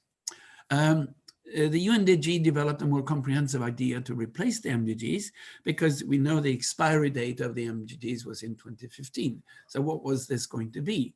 By now, in 2011, we were talking very diligently and focused on the Rio conference in 2012. There was a bureau elected within the UN system, working on the process. And this bureau made a very remarkable statement, which I think called for the richness of the participation and the ideas that came into the 2012 conference. The bureau that led the policies leading into the 2012 conference decided in March of 2011 to invite every stakeholder in the world to participate and come with input, as long as the statement was relevant to the agenda. And I thought, do they talk about every stakeholder, or do they talk about the accredited stakeholder? And I asked the Bureau, and they came out with that, and they said, no, we mean every stakeholder. So I said, could Acquire in Norway actually come with an input? And they said, yes, provided the input is relevant to the agenda. Colombia in 2012, in a conference in Solo in Indonesia, suggested, this was Paula Caballero at the time from Colombia, she suggested that we now work on the Sustainable Development Goals. And in September 2011, there was a conference, a DPI conference, held in Bonn. Department of Public Information held an NGO conference there. It was chaired by Felix. And this is actually, when you see the discussions and how all these stakeholders participating in Bonn at the time, we could actually say that they proposed the 17 SDGs, because the discussion had then centered around these thematic issues. 2011 in October, UNDESA comes up with briefs for Rio Plus 20, and they pick up on the DPI NGO suggestions. And then in November 2011, at a very important meeting in Colombia, Colombia hosted a government retreat where the main document given out to government was in fact the DPI NGO outcome document. So this process is interesting because it illustrates very well that if the non-state stakeholder community is focused, they are prepared, and they are creative. We know that. People are creative, and they put this into the context and the framework of a UN document, then something will happen. Because, you know, the first time I went to a UN conference, and as a young man, I was once a young man, I was, you know, a bit impressed and reluctant to talk to ambassadors and ministers. And I remember one minister took a friendly notice of this, and he came up to me and he said, remember this, ambassadors, delegates, and ministers are also people. Talk to us in a friendly way, even if you disagree with us, but come with substance, because we're here to work. And I think that's important. Next slide, please. Negotiating outcomes. Again, an interesting example of civil society and NGOs being at the right place at the right time. Now, we have sort of neutralized this experience, but I know that my friend and colleague Felix can talk more about this, because he was actually the person being here at Istanbul and picking up on these elements. Informants in Paris back in 1996, and now remember, we are 4 years after 1992, and this is important because Agenda 21 identifies the 9 major groups, and they emphasize that civil society, non-state stakeholders, the NGO and major groups community should be in the conferences on an equal level as member states, with one exception: non-state stakeholders are not allowed to vote. So that's a difference. And informals in Paris treat actually stakeholders at the same level as the government. And text entered into negotiations, and but they only become alive if a government picks up the text proposed by a non-state stakeholder. So you can have, and you had that, joint government stakeholder text suggestions. I'll give you another example a bit later. And this practice continues at Habitat 2 in Istanbul, where Felix was very key in seeing the opportunities, well prepared and creative, as always. And in fact, the NGOs' suggested amendments came out as an official UN information document for the first time. We are beginning to be heard. But I think one of the key lessons learned from this is that we also understood how the process was working. And if you understand the process, if you are prepared for the exams, you can be successful. Next slide, please. The antibiotic resistance is another example, and never give up, you know, the issues. We being the non-state stakeholder society and the major groups would have liked to see much more focus on this, but OWG, the Open Working Group negotiating the SDGs, there was only Sweden that would promote and discuss this. In April 2014, WHO report comes out saying that millions of people will be impacted by antibiotic resistance. Countries now respond. The UN says something, delegates says something, and people, civil society, non-state stakeholders pick it up. And in the UK, the government commissioned a review on this issue. And actually, they push in the UK for a joint call at the SDG Open Working Group using parliamentarians to discuss this. And this is another approach we can use, talk to your parliaments. In 2014, in September, the same year, the US launched a national strategy for combating antibiotic resistance. Unfortunately, the SDGs have no target on this. Now it's coming back. And maybe there is a time for this very urgent issue to be raised again.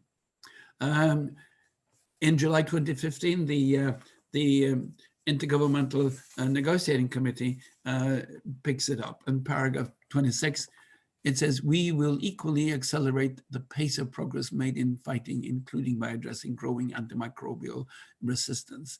But it hasn't had an impact properly in the minds of delegates or ministers or stakeholders, with a few exceptions, until perhaps now in the COVID pandemic. Can I have another slide, please?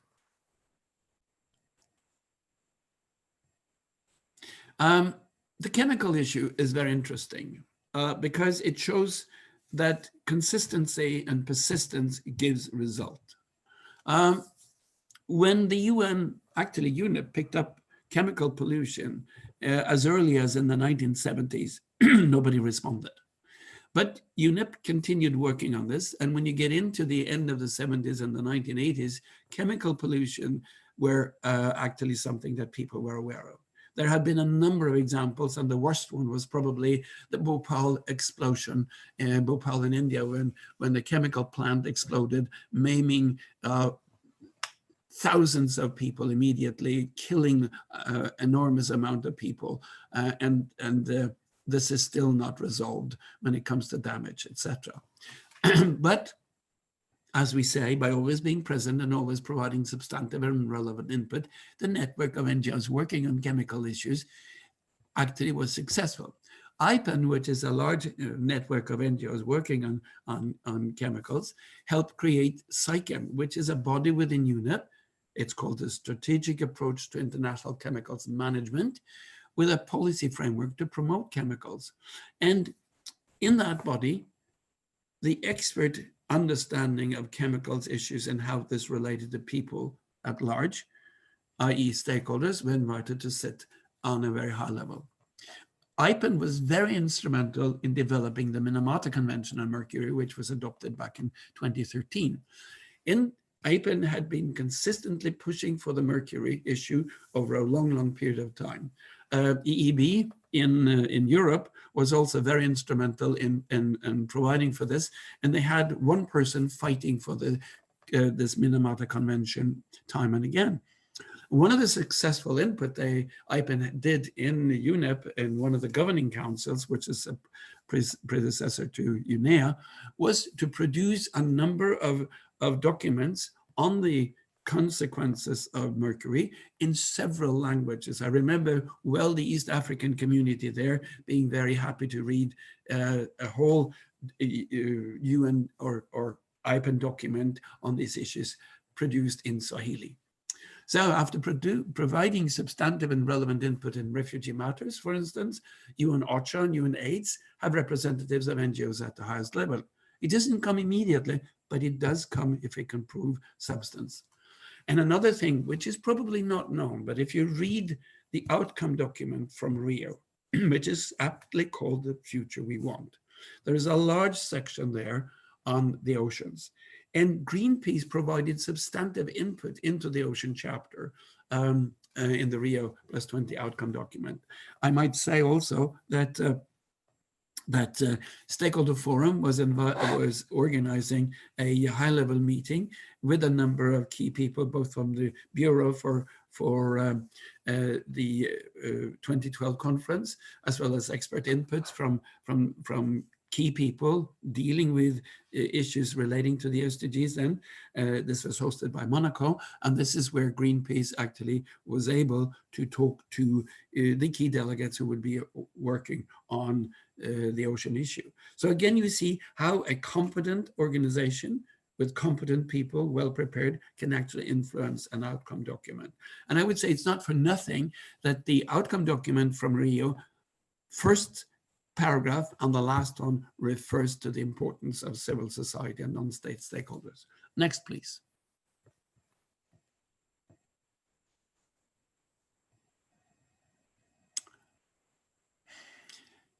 This is important, very important, because, you know, some of the conferences where, of the UN conferences where lots of civil society, non-state stakeholders, NGOs are, you could ask them, you know, what are they doing? Do we have an impact? Well, conferring legitimacy is extremely important. And a very good example of this is the Commission on Sustainable Development, which was established formally established by 1993 to follow up on the resolutions and decisions made in Rio in 1992. I think it is quite clear, and go back and read some of the histories written about that. There's an interesting book by Boris Johnson's father on what happened in Rio in 1992. But and I think it's fair to say, and this has been supported by many people, that if the NGO community had not been active in 1992, with the support of the G77, the Commission on Sustainable Development would never have been created. They pushed it at the very last minute. In 2003, following up on the Johannesburg decisions, and also with strong input from the NGO community, they decided that the CSD would go into a 2-year cycle. In 2005, there was a reform of the CSD, which was raised by stakeholders again. In 2007, we say that CSD for the first time didn't agree on any policy. The same happened in 2011, which was a sad moment. But this is also when things started to turn around and say, well, the issues that CSD at the time tried to deal with is not relevant to what's happening globally. UNDESA paper by SF, an institutional framework on sustainable development, tabled a UN Council for Sustainable Development in the conference in 2011. It is now being discussed again, and as we referred to earlier, Felix also gave you the URL here. We have written a paper as the HLPF, which is the organization that took over at the UN, or the entity that took over at the UN from CSD. Is it fit for purpose? And stakeholders made it clear that the CSD had to be reformed, and this was also picked up by the DPI NGO conference. So we were able to take up issues that are critical and needs to be discussed in a way that is more important than you might think. And you need to raise it within the framework of an accepted speech. You don't shout and call governments bad names. That's not tolerated. But there are many ways to criticize and be supportive. So conferring legitimacy, extremely important. Next slide, please. Then, of course, you need to understand the countries. We're talking about here how to deal with and move around with countries, the ambassadors, etc. And I think one thing which is often forgotten by civil society is that a good lobbyist, a good advocacy person has to develop relationships. And relationships doesn't come over one meeting, it comes over time. And one of the mistakes I think that non-state stakeholders often make is that they send new people every time there is a conference. So there is very little continuity within civil society organizations or non-state stakeholders. And And if you don't have continuity over a number of years, you cannot build relationships. And if you don't build relationships, you won't be able to understand the countries. And of course, you build relationships also with your own countries. So how do you understand how they work together? You got the European Union, and the most important thing there is to ask who's got the presidency. Well, at the moment it's Germany, and the next year, moving into UNEA, is Portugal. Then you got the group of 77. They also have a rotating chairmanship. Chair now is Guyana. You got key G77 countries. You want to know these because they're very influential in dealing with issues and substantive negotiations. And they also influence their neighbors and their brothers and sisters. So think about these countries. What are they doing? What's their opinion? How do they approach the issues? Then you got key EU countries, now 27. Which are they? Well, the Czech Republic at the moment, President of ECOSOC. You got the Slovak Republic, where you have the UN General Assembly President.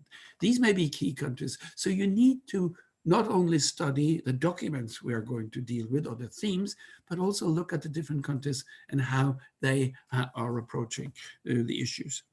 And then you have what we call single decision countries. They're not really involved in the bigger international communities. Australia, Canada, Japan, Korea, Mexico, New Zealand, my own country, Norway. We're not part of the EU, so we may be able to pick up other issues or run with them, or maybe go into with our colleagues, talk to neighbors. These are countries that may be looking for ways out. They're often used also as mediator when conflicts of understanding or disagreements appear. Monaco, even Russia, Switzerland, Ukraine, United States, these are other countries. And then you got IOSIS, the island states. They also play a very, very important role, for instance, in ocean issues, or in the Samoa pathway issues, or in climate issues. Next, please.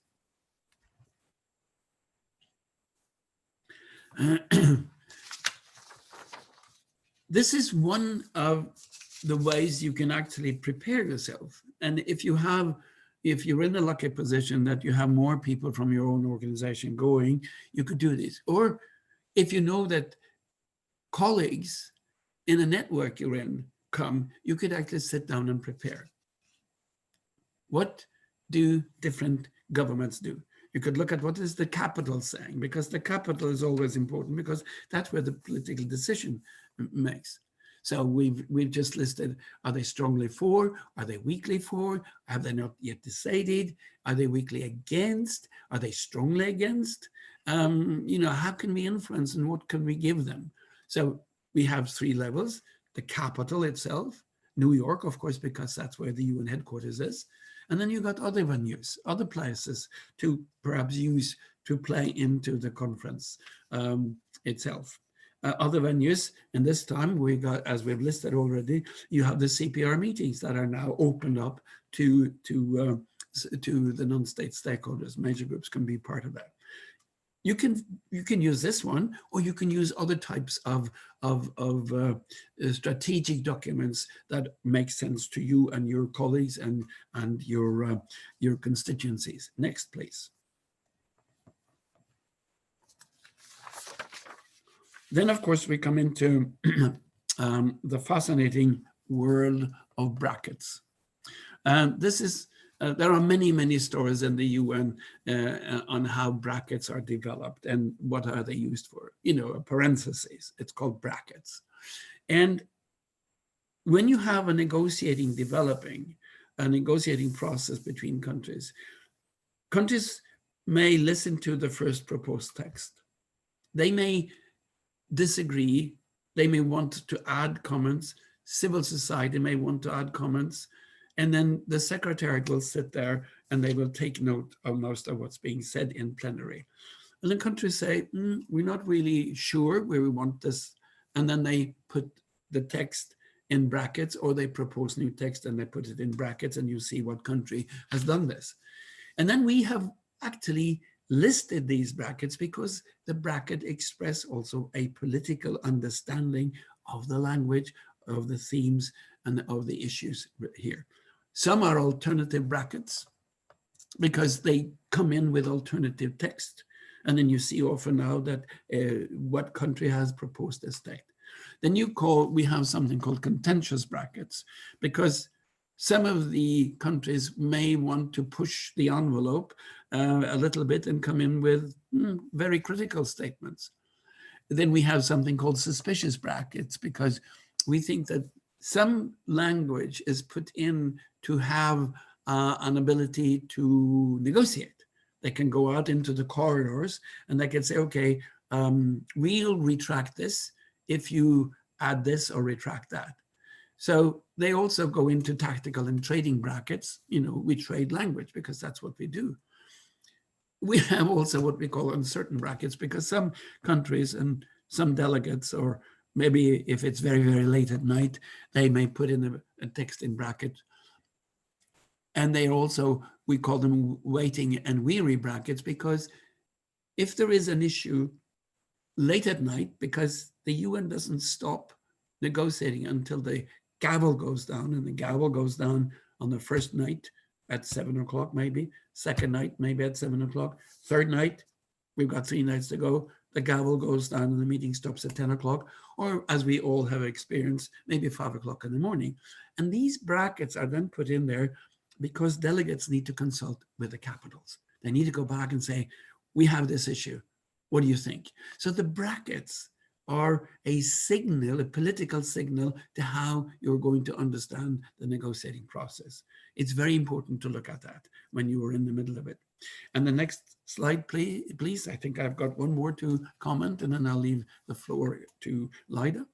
So, of course, then you need to be investigative here and ask, who put the bracket in? Well, now you find, as I said, in most texts coming out of the Secretariat, what country put it in.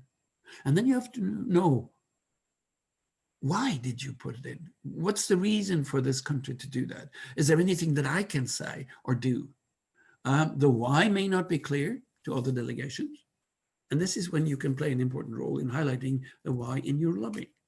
If you're good and you follow the negotiations, and I must say that civil society, non-state stakeholders often have been very, very good. And some of the more excellent examples that I remember is how IPEN was moving the Minamata Convention slowly forward. An excellent juggling of scientific facts, hard scientific facts about mercury, and strategic language using brackets and policy development in connection to this. According to my choreography here, it says Lyda will take over from slide 59. So Lyda, the floor is now yours. Thanks, but you have one slide to go. Sorry, Jan Gustav. Oh, one more slide. Okay, of course. Thank you. So why have they bracketed what they've done? And again, coming back to what I said just a slide ago, if it was because they're waiting for instruction from the capital, you could actually phone or text your colleagues in the capital and get them to raise issues with relevant civil servants. And it works only if you're completely on top of the relations. This has been done by civil society, and I must say, the youth generation being absolutely savvy in how to use the modern technology have been quite successful at times. We have also been successful at times, and I remember incidents back in the negotiating process at CSD when we were able to raise issues in the capital because some ministers or some delegations were not really up to what they were doing. Why have they bracketed? If it involves trading brackets with someone else in the text, you need to be able to work with stakeholders who are trying to lobby that section. It's interesting. I remember reading about what happened in Paris and also in Copenhagen during the climate sessions. And media says, and you know, some journalists would scoff at the fact that suddenly some ministers would go out with another minister into the corridor and then sit in the corridors and decide these issues. How unprofessional are they? This is what was said. But this is a way to maybe solve a bracketed text. The chair of a meeting may say, well, could these three countries who seem to be close to agreement, can you go out into the corridor or into a back room and sit and come back and find a way to solve this conundrum? And please come back in again. So they would go in, go out, and discuss this. And this is where you can be strategic. And if you have good text, you could probably help solve these issues. It's been done many times. Why have they bracketed? Is it because exhaustion? And make some text suggestions. Early morning negotiations can be very helpful. People are there, they're hungry, they want coffee, maybe a chocolate. This is a way to engage in conversation at 3 in the morning. And believe me, going back to what the friendly minister said to me when I was a young man, remember, delegates and ambassadors are human beings. And at 3 in the morning, if you have fresh coffee and a chocolate and a good text, you may solve the issue. And if there's a suspicious bracket, it's important to work out why and try to help build trust. Because good relations, even if you disagree with the persons, is built on trust and relationship. And now, Lida, it's up to you. Thank you. Yes. So I think we saw it already in the chat box that this was a great presentation that gave a lot of insights, but also can be quite confusing if you have to absorb all the information once you are in the meeting or once you try to be engaged with UNEP. I think for me, it costed at least 3-4 years to understand what was going on. One of the things that helped a lot, for me at least, was that I was for some years, I think 3-4 years, or maybe even longer, part of the delegation, the Belgian delegation, where because I live in Belgium. I was working for an NGO, working on sustainable development, and they invited at an NGO, a youth delegates and a trade union to be part of the delegation. So it is interesting to be in a governmental delegation because, first of all, of course, you have all the access of all the information. Often you're also part of their delegation meetings, so you're sitting there. I mean, even if you're kind of observer, because they don't let you vote for things, of course, depending on the openness of the delegation, if you can give your comments, your thoughts, or whatever. But I mean, you're not part of the member state itself. So let's see, you're mostly there as an observer, but of course you also absorb a lot of information, and often information that is very useful also for your for the major group, in my case, the NGO constituencies. And that was not only during the meetings in my case, that was the Commission of Sustainable Development, the CSD, but also in between. We had every month meetings within the Belgian ministries, coordination meetings on their position for their UN meeting, and as an SEO, you could be there as well. It is also very interesting because as an NGO, you can also push for your ideas. Often NGOs have very innovative, new ideas. I mean, we're kind of creative, I think more creative than most of the officials. And for them, it's also quite helpful to hear this kind of ideas and also to hear and check if their positions are also agreed by the constituencies, by the NGOs or other stakeholders. What happens often as well is that you can also be the go-between between the government and the NGOs. Often the governments, they are limited because of whatever interest they have to defend, or internal issues, political issues, etc. So they ask NGOs to be in favor of that or just be against it, because governments are also lobbying on the NGOs.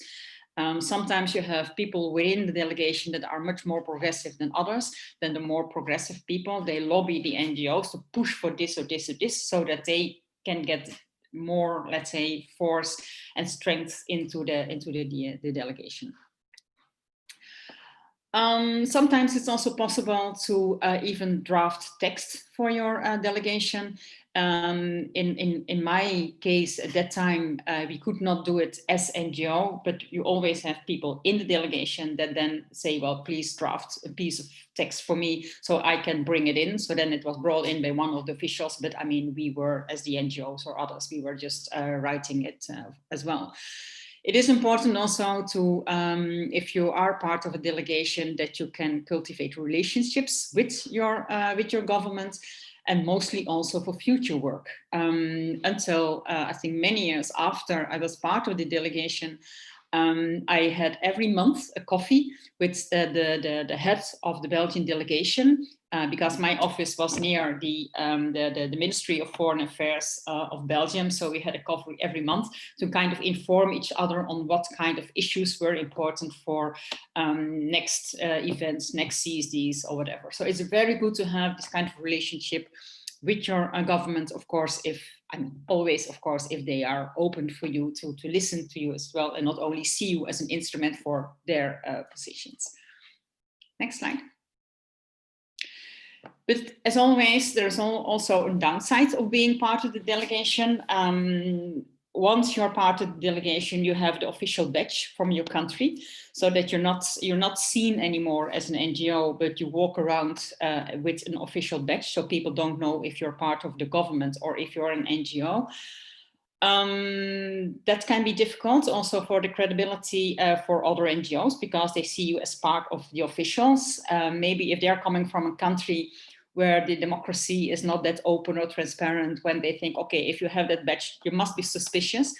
That is something that, of course, can be a problem. I once had a problem with the American head of the delegation, because there was a big fight on a certain issue, one of those famous brackets, between Belgium and the US. It was about sustainable consumption and production. And then the head of delegation of the US came to me, and he was, I was furious with me, and I didn't know what to do.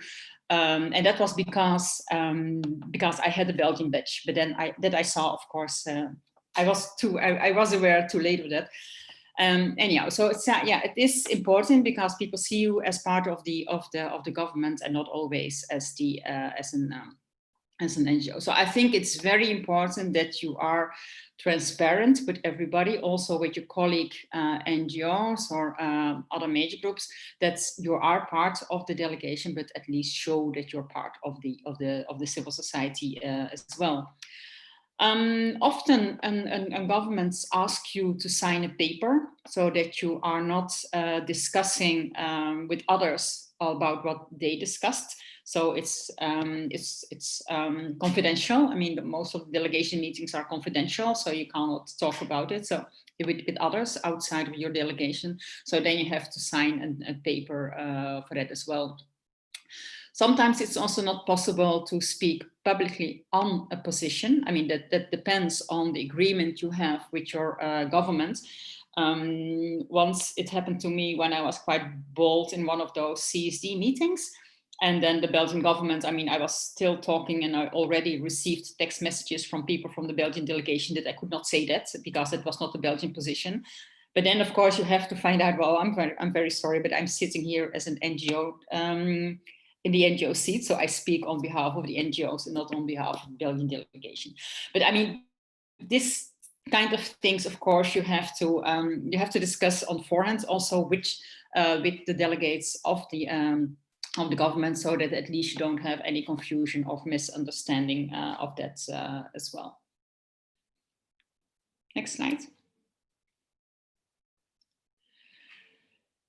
This is a little bit repeating on what was already said, but we repeat it several times because it's really very, very important that once you decide to be part of this process, to be engaged, I mean, as an NGO, in part of the delegation or whatever, but at least I think it's very important that that your participation starts at home. I mean, before we even started with the UNEA process, I think you have to start already your network.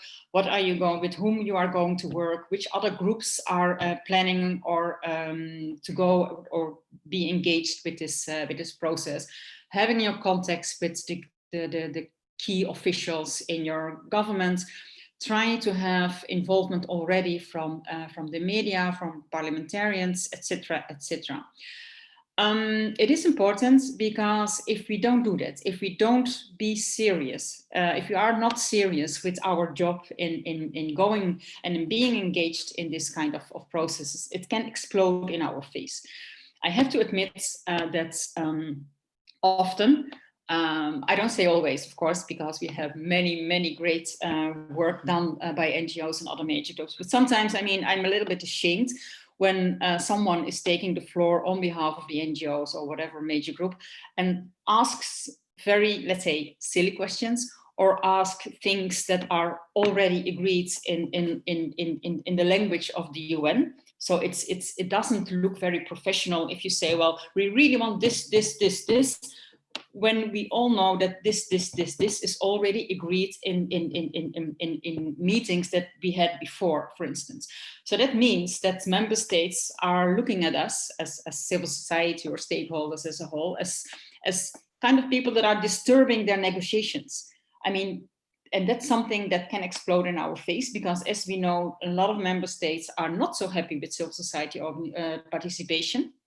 So I think it is important that we really do our job, that we are serious, that we really want to give that added value that civil society organization, major groups can give on a meeting, instead of asking things that are already there, or using the floor for explaining how well we are doing in our country or in our city. I mean, that's at that moment not interesting to know for the member states, because they are in a negotiation mood. So that's why it is so important that we are doing our homework really very, very well. Next slide.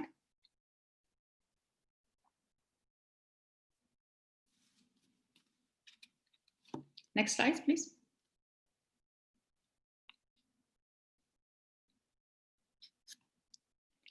So once you are at the UNEA, so you did all your homework, so you travel to Nairobi, you are at a meeting, it is important to know who is who.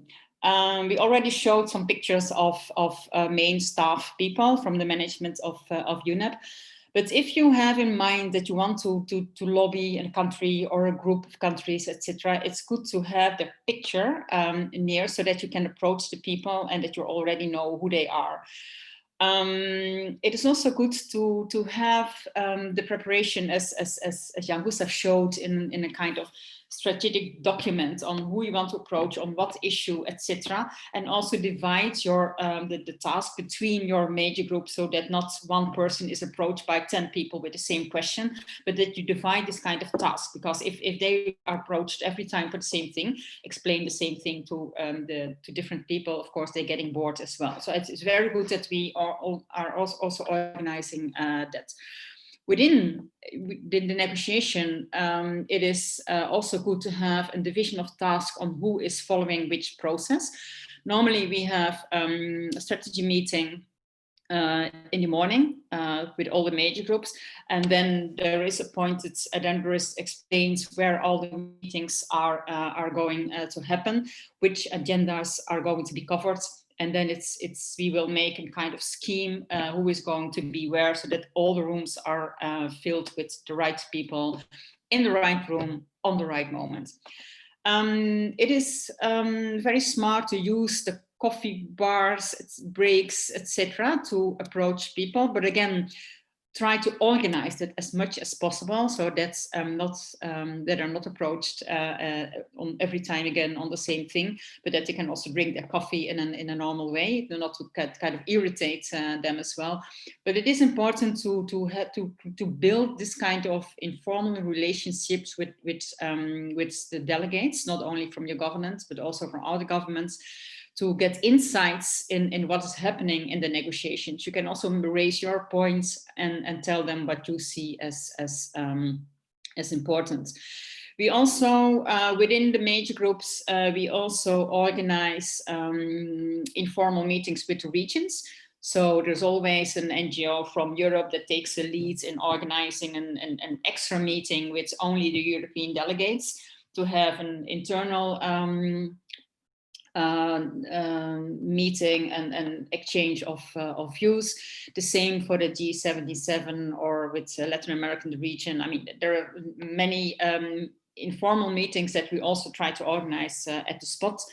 Also with the president of UNEA, and often also with the executive director of UNEP, so that we try to be as productive as possible. So not only sitting in the rooms, but also have this kind of bilateral and or multilateral meetings as well.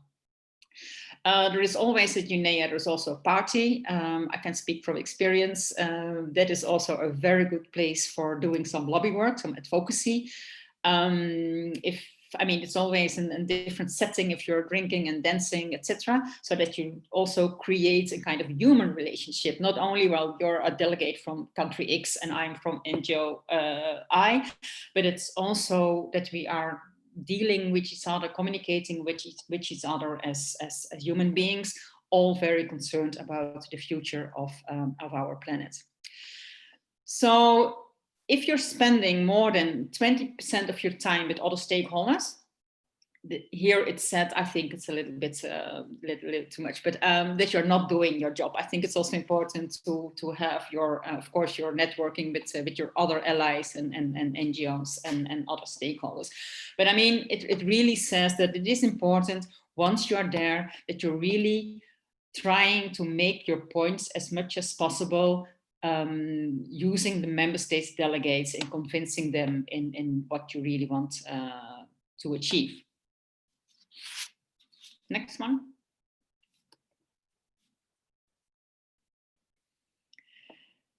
It is a member states event. UNEP and UNEA, it's an event for member states. It's United Nations. Of course, civil society is absolutely welcome and very crucial in the negotiations, but still we also have a protocol. We have to behave like being part of the negotiation process. It's not a conference. It's not a kind of world social summit or something. It's really a member state negotiation event, especially the last week. I mean, in our own conference in the global major group and stakeholder forum, I mean, of course, that's more informal. There you can do whatever you want. But I mean, once we enter in the official meetings, we also have to obey in a certain protocol. So when a government is speaking, having the floor, of course, you don't interrupt that person. You don't go to the seats of that government and ask things or try to convince them to say other things. I mean, then you just leave them and let them say the things they want to say. Also, you don't sit in a governmental seat. I don't know, for the ones that were never in UN meetings, there is the big room. You have all the countries sitting behind their the nameplate, their flag. They're on the other side of the on the back side of the room, you have the 9 major groups and other stakeholders. So we have our own seats as major group, be trade unions, indigenous people, NGOs, etc. So you don't go and sit in your government seat. So I'm not going to sit in the delegation seats of Belgium, of Holland, because I'm Dutch. Of course, you don't interrupt the meeting. It's not a kind of, okay, you raise your hand and you start to talk. No, you have to wait for your turn. You have to be silent and wait until the floor is given to your major group. And then even then it has to be organized and coordinated that your major group is going to speak. You never target a government in your intervention, although sometimes it's really very difficult not to do so, because some countries are quite difficult and very slow and very lagging in doing something. But I mean, you're not going to say, well, I don't like that thing that China said or the US said or whatever. I mean, try to be as general as possible. Of course, you can say, well, I didn't like the intervention on this, but don't mention the country as such. On the clothing, I mean, yeah, of course, you are, as I said, you are in an official meeting, so you also wear a kind of appropriate clothes. I'm not going into detail. I mean, I think it speaks for itself. It's not permitted to do demonstrations inside the venue. Sometimes it is, if you ask for permission, you can do a kind of, I don't know, sit in or whatever, but you need to ask permission for that. But it's not, as I mean, it's not a kind of conference where you can put your banners, etc. So it's really an official meeting, and you can't do a demonstration. That doesn't say that we never did demonstration in a venue, of course. I mean, I do remember the one in Bali when we really saw that everything went backwards instead of forwards. So one of the things that we decided was to walk backwards in the venue, which was kind of hilarious, because even the security became quite nervous because we could fall off the stairs if we went backwards, if we walked backwards through the whole venue. But I mean, there are several things of asking for, let's say, attention for a certain point if we really see it necessary. But that is always organized and coordinated within the major group facilitating committee. So we have the morning meetings, and if you have any idea on doing something, let's say creative or whatever, then it's really important that that is discussed with the major group facilitating committee, I mean, in the meeting, and also if it's something which is physical, also to have a permission from the civil society unit. Of course, it is not permitted to have to take a country's flag or name. I mean, that's normal, and it's also, and that is also quite important when once we decided as a major group, let's say the NGOs or indigenous people, to use our 3 minutes in saying this.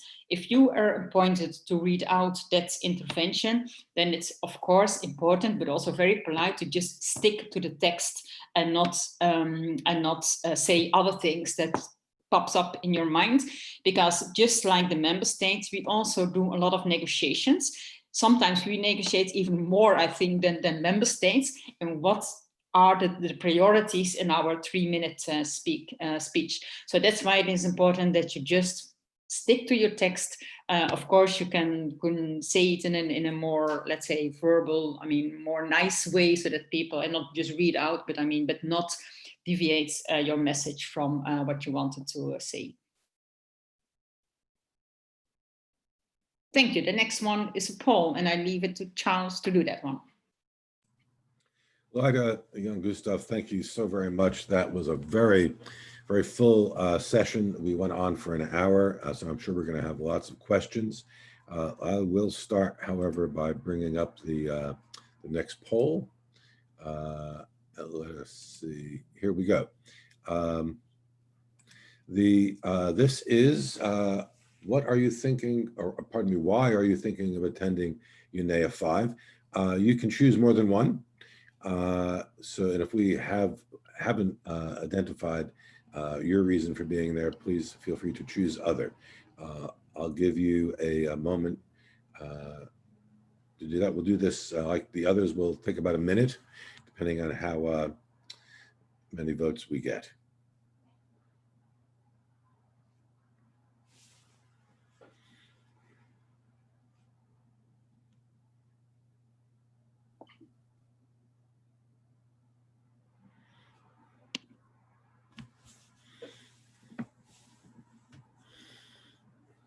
We've had votes from about 50% of our viewers. If we can get a few more of you going, we're nearly at a minute. Let's see if we can't get up to 75% before I end this. We're up to 60 now, although we got a good mix there. I'm going to let it go for another few seconds, and then we're going to stop. I think we've reached the end. No more votes are coming in. Okay. Lyda, can you all see the results? Yes, I can see it. Very good. That means our audience can see it too. Interesting. Okay, so the winner by a whisker is to learn more about how intergovernmental negotiations work. Do you want to have any comments on that, Lyda, before we move on?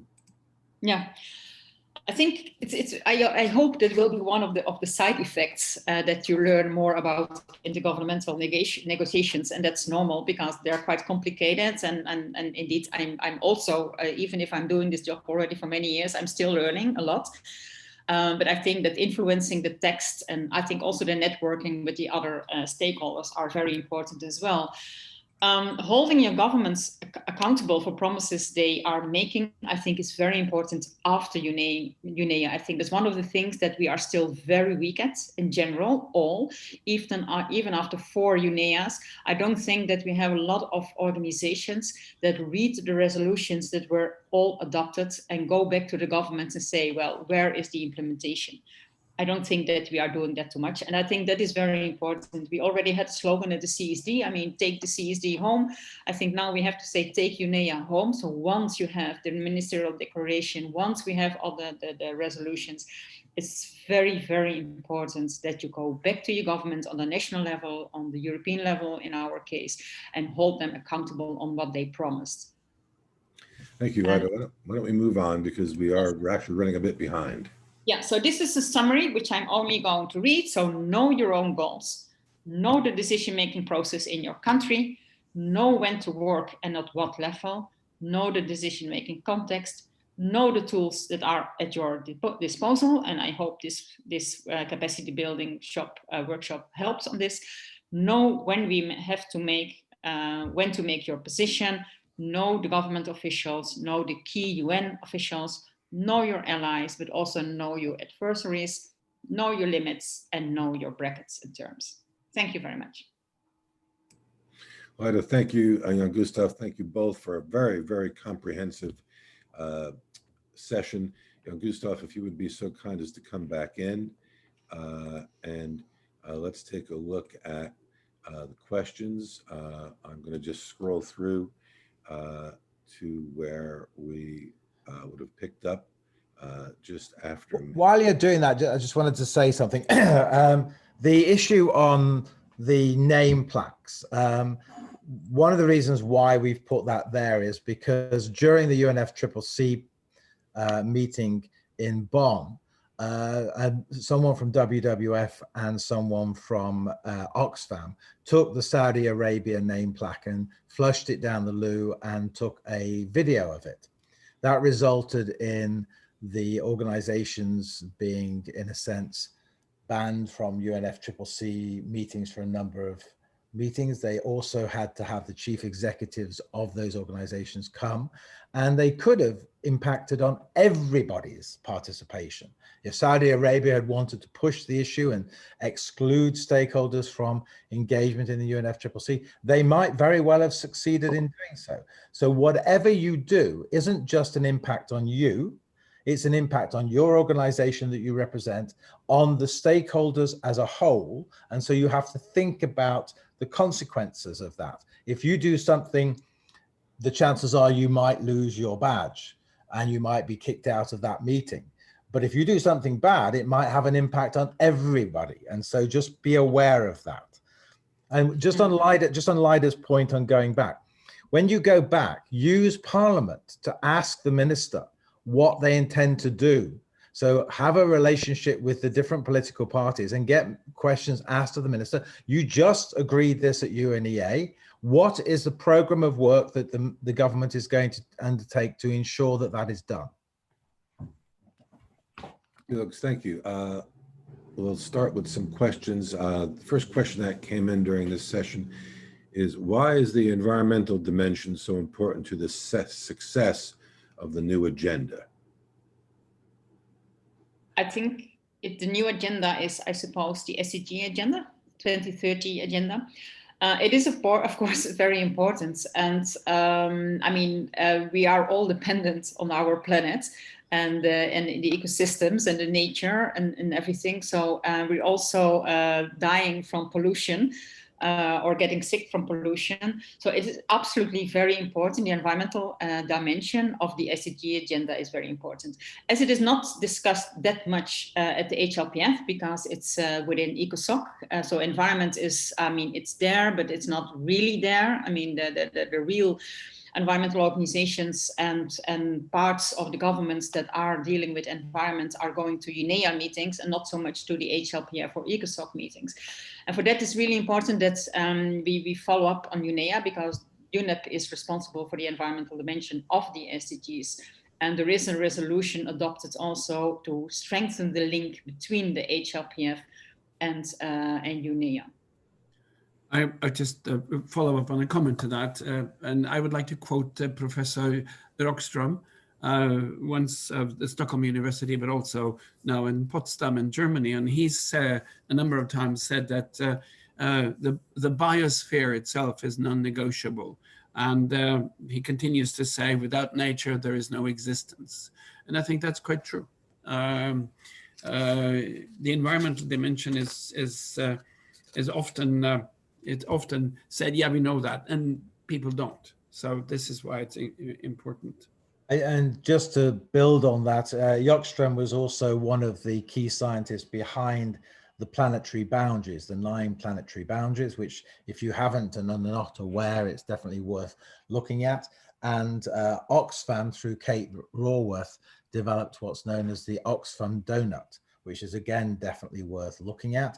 And what they did was they crowdsourced the input from governments to Rio +20 and built what's called the social foundation, what we have to, you know, how we should live, water, food, etc., governance issues.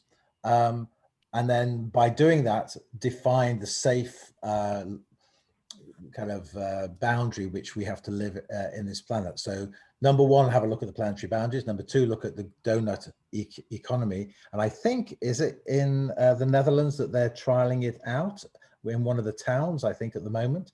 So that it's going to be very interesting to see how that develops. Thank you. Another question, how can we ensure that some of the very good ideas from the CSD are remembered and revived? Yes, that's a frustration of all the old CSD people. Well, first of all, I think the HLPF, that was to be promised to be more high level than the CSD. I don't think that that is reality. I think the CSD was much more high level, at least in the content, than the HLPF, because it had policy as a review years, etc., etc. UNEA, of course, is somewhere else. It's in Nairobi. It's another process, but nevertheless, I think it would be worthwhile to study what was agreed at the CSD, and if those, let's say, what we call agreed language is also still valid for the UNEA processes. I think that would be an interesting study to do. By the way, I did not do it, but I think it would be interesting. I think we're in the book that Jan Gustav and I produced on stakeholder democracy, we do go over that. And in the period of 1998 or 97 to 2002, there was a period when the first 2 days of the, what was then 10 days of negotiations of the Commission on Sustainable Development were given over to a stakeholder dialogue with member states on the issues that were going to be debated. There was an analysis done for the 1999 by UNDESA on how many of the ideas that were found in the dialogue, which were presented predominantly by the stakeholders, that it was the ideas that they had put forward, found their way into the outcome document. And according to UNDESA's review, 70% of the ideas came from the dialogue process on tourism. So there's a very interesting example there. We've not been able to succeed in having that kind of impact in the same way, where in a sense we're giving our advice as stakeholders on the policy issues, and the governments are participating in that conversation in an interactive way so that then they pick it up for the negotiations. The problem with the 3-minute speeches is that by and large, very, very few of those have any impact in the negotiations. The impact is the other stuff that Lida discussed. It's the informal stuff that you do behind the stuff. You need the 3 minutes thing at the beginning because you need to have a space in the discussion so that governments are aware of what you're saying. But most of the decision-making process, or most of the time you'll get the governments on your side, will be those personal one-to-ones. And while Jan Gustav was mentioning the single decision countries, when you get into the negotiations, the longer you get in the negotiations, the less useful it is to talk to the EU or G77, because they're locked in to their decision-making process. And if you try and persuade them, it takes time for them to be able to have that conversation in the group. And often it's very difficult for them to get the group to change because it's late in the process. But if you go to Norway and Norway decide that they like it, and Norway present it, then the other governments have to react to it.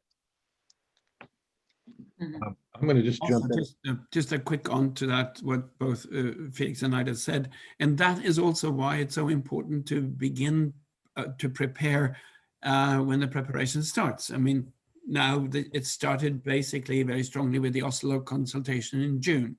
If you start preparing the day before you go into UNEA, you're not going to be very effective.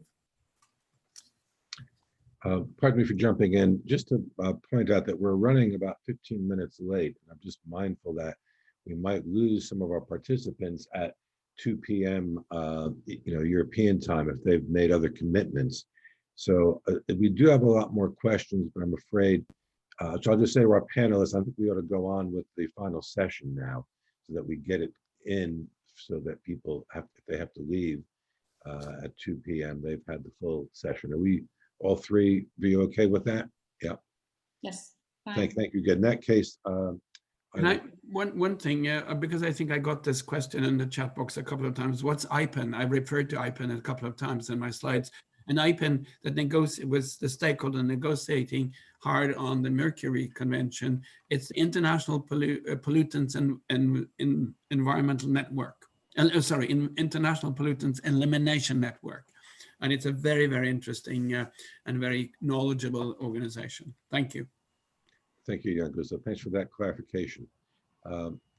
Okay, now we'll move on to the final session, which will be conducted by Felix. Of course, the others will come back. We're going to have questions and answers and a wrap up at the end. Felix, over to you. Yep, next slide, please. Yeah, so what I thought I'd do in this session is just to kind of turn it on its face and just imagine what the government officials, how they're operating, because we understand how we operate, but just to give an eye opener on what's happening on the other side. How do they decide their red lines? You know, how do they negotiate? How do they build alliances? And on the UN resolution, that will come tomorrow. It's the first session, I think, that Jan Gustav is running. So if I could have the next slide.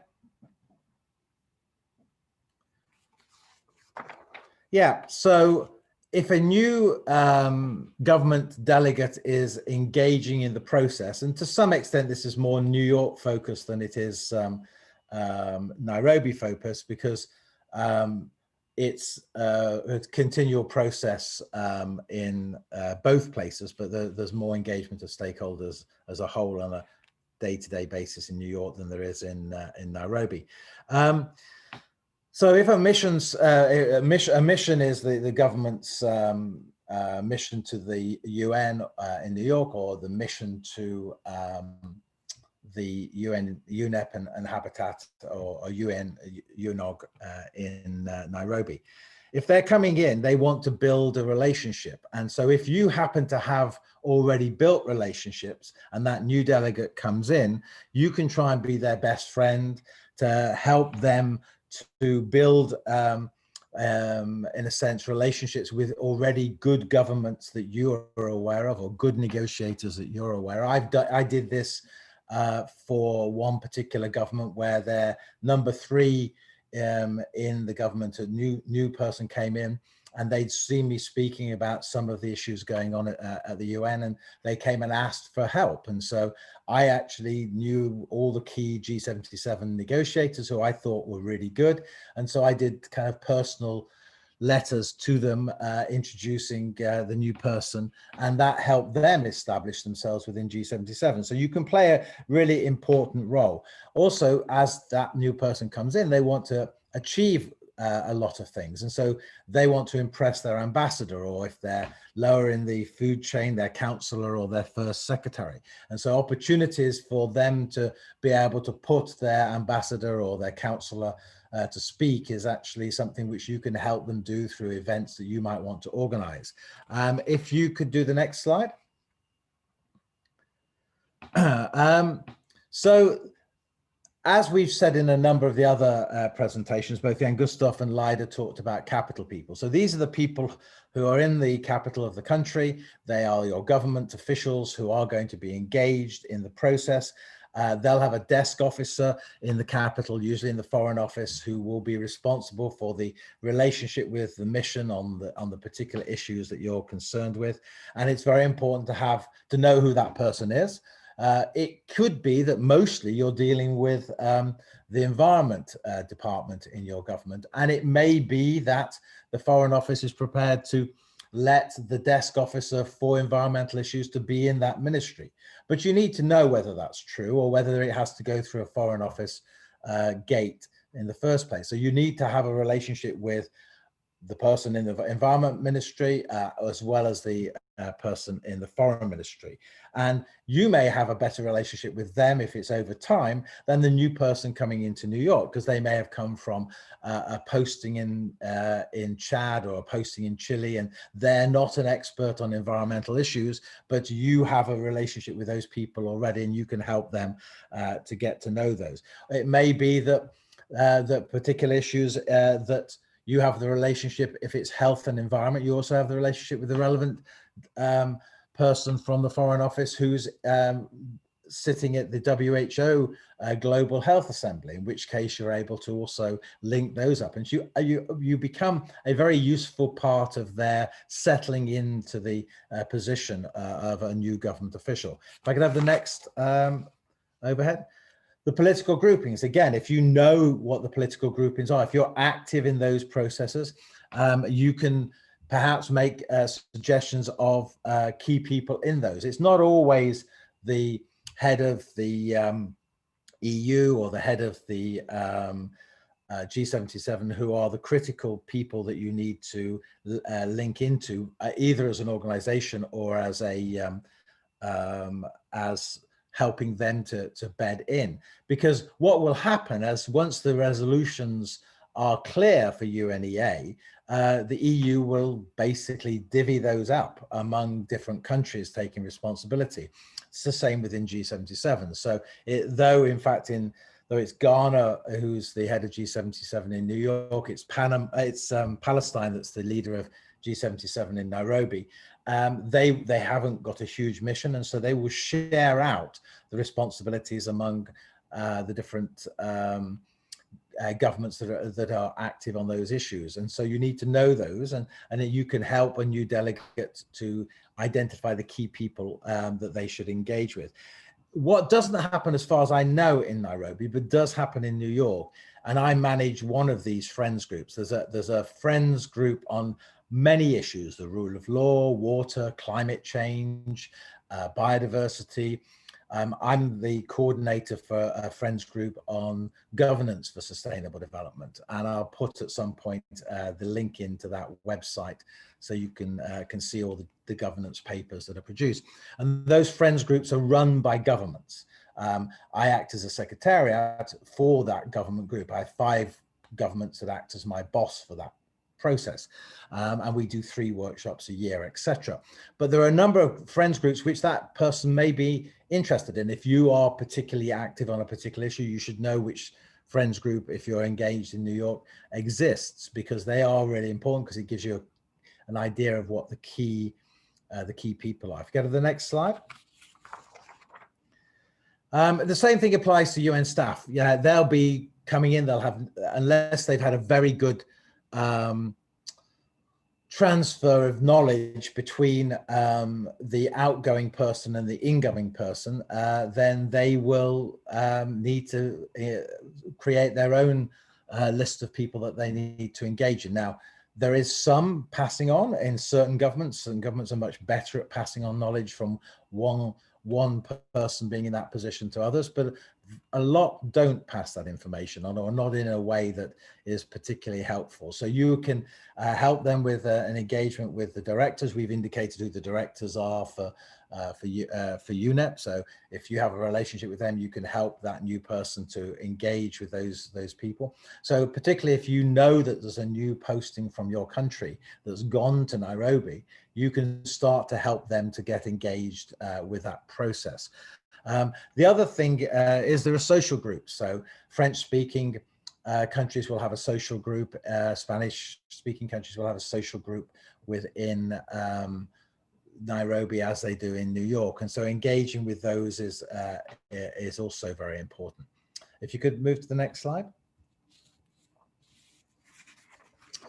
Yeah, so the other thing is, if you've built that relationship, then you can help them also to find the relevant stakeholder for the issues that their government is engaging in. You hope they're going to engage in the issues you care about, but they will probably have a wider portfolio that they have to do, and you can help them to reach who those should be. It might be, you know, World Resources Institute, or it might be SEAL, Center for International Environmental Law. It might be Third World Network. It might be a number of different groups. It might be the South Center in Geneva, where you can help put them in contact with experts, and that will help them as much as possible.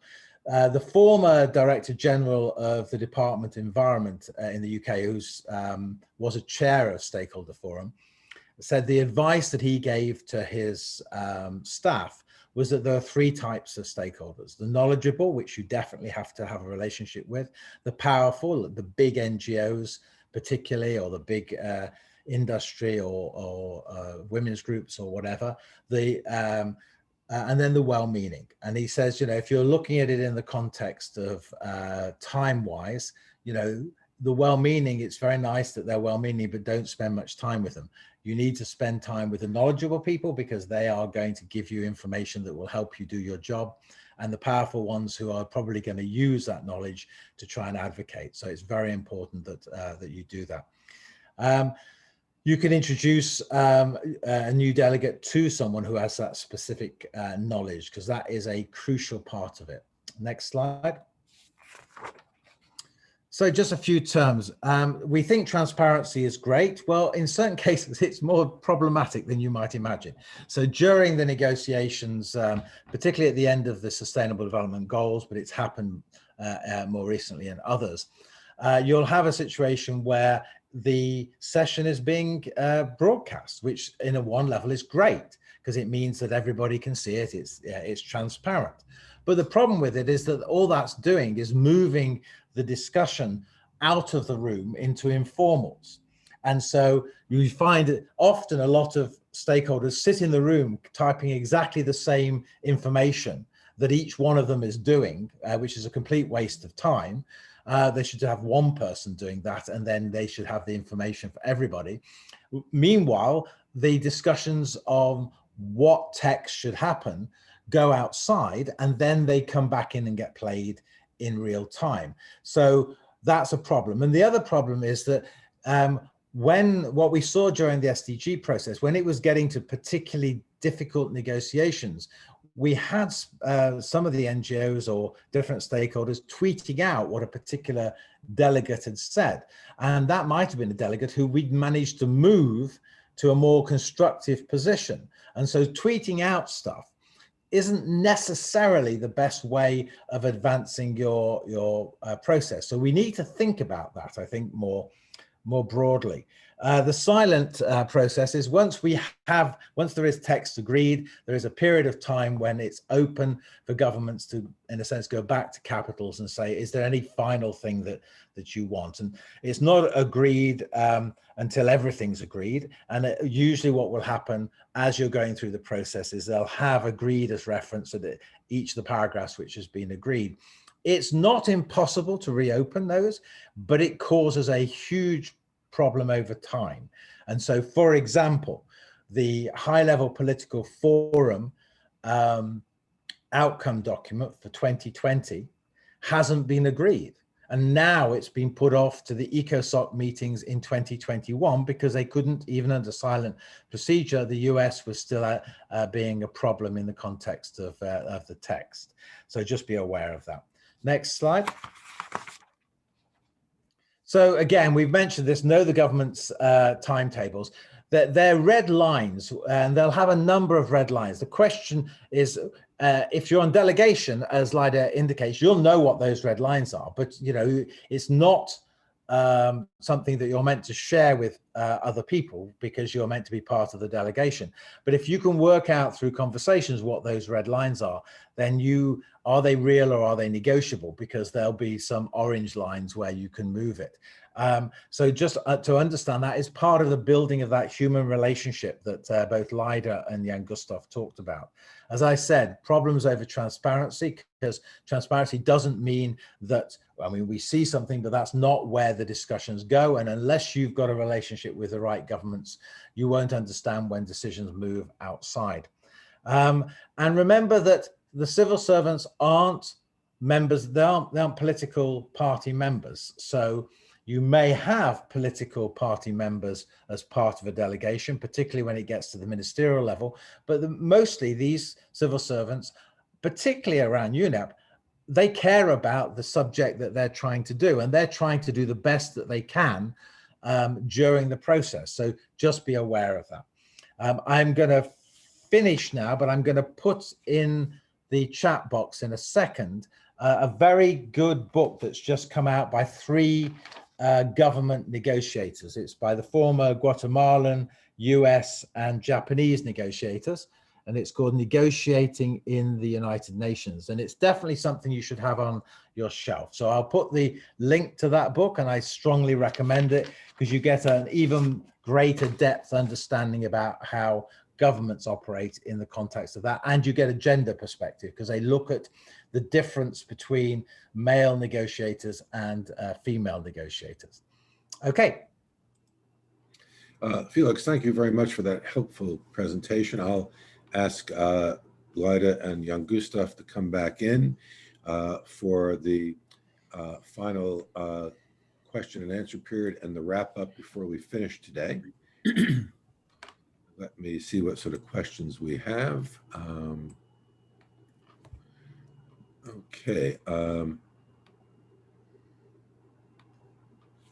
I'm going to start at the bottom and work my way up. Do you think it would be possible to, in the future, change nothing is agreed until everything is agreed?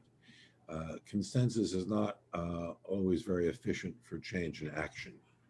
So consensus doesn't actually mean that, I mean, not everything is by consensus. So you can vote. We saw in the old Commission on Sustainable Development a number of times when voting happened.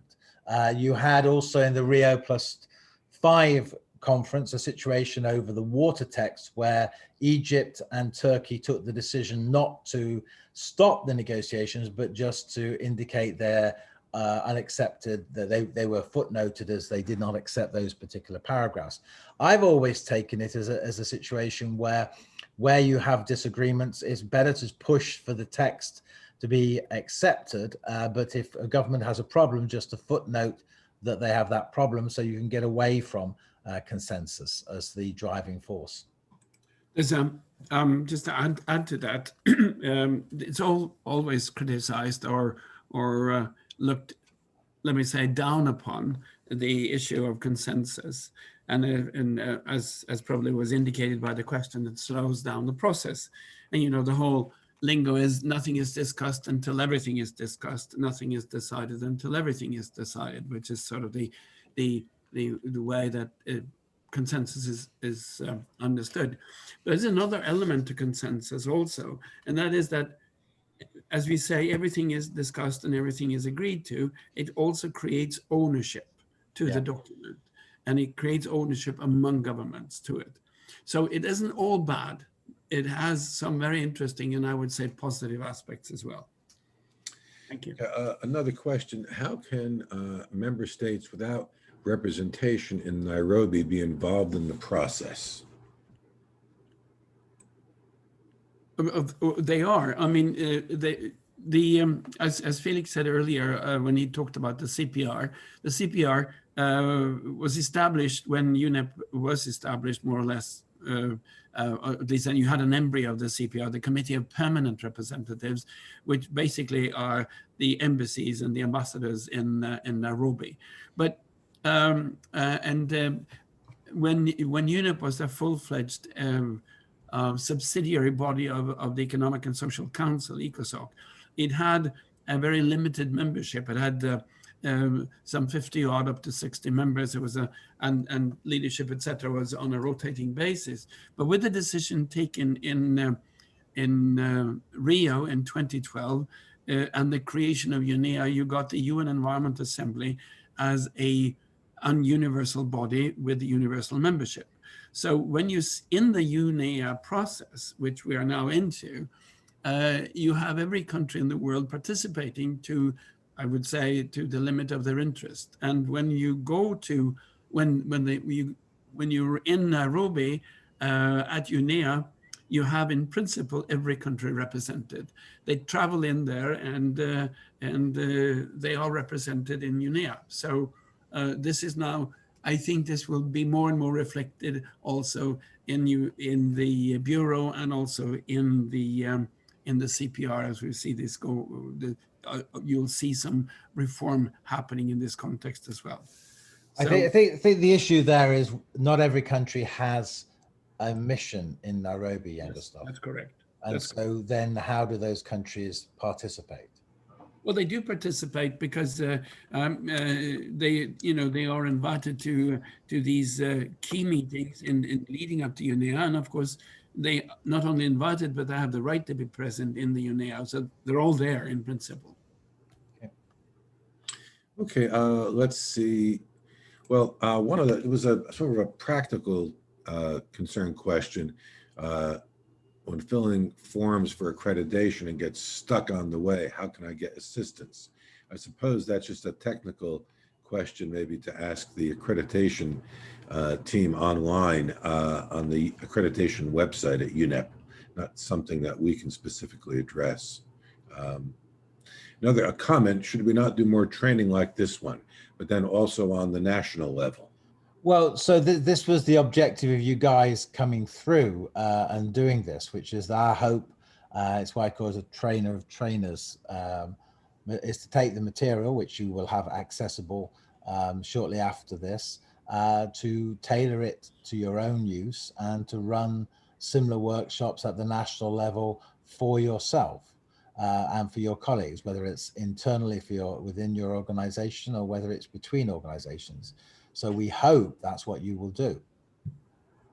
Thank you. Yes, and I guess also Felix and Leila and Charles, this is the first time that we've done a number of regional trainings as well. And we did one also in connection with the Oslo consultation in June.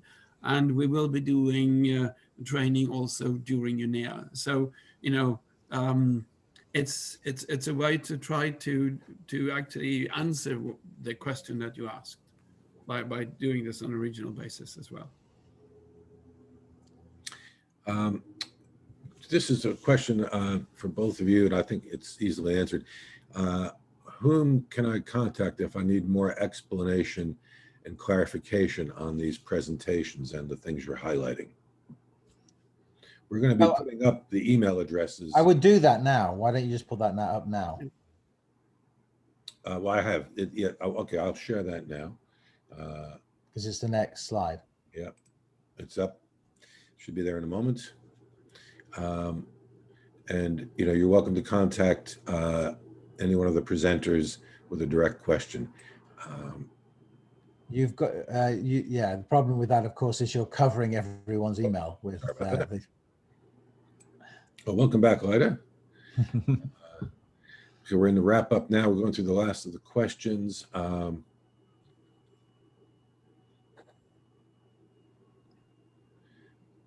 Just to remind our participants that questions should go into the Q&A box, not in the chat box. I think, how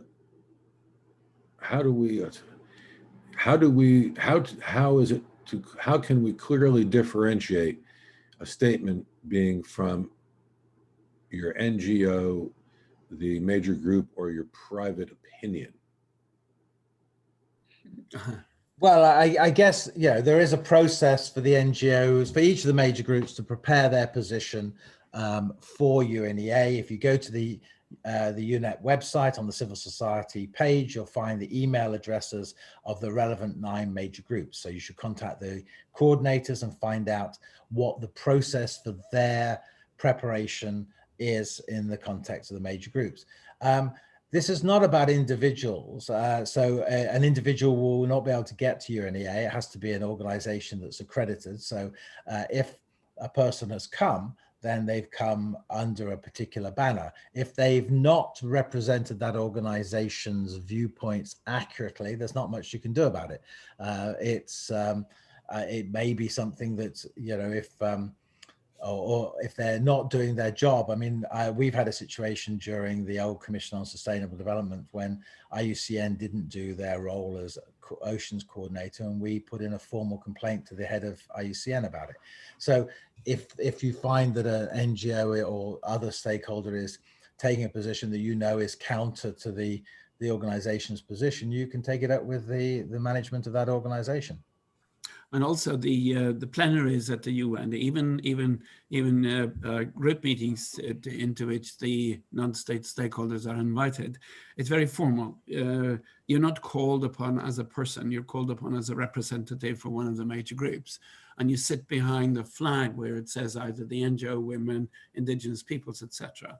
And if a person then should voice his or her own opinion when called upon to speak on behalf of one of the major groups, then and if that opinion is very personal, I think it's up to that major group to do something. And this is what Lyda said in one of her slides: be honest and true to the text which has been agreed.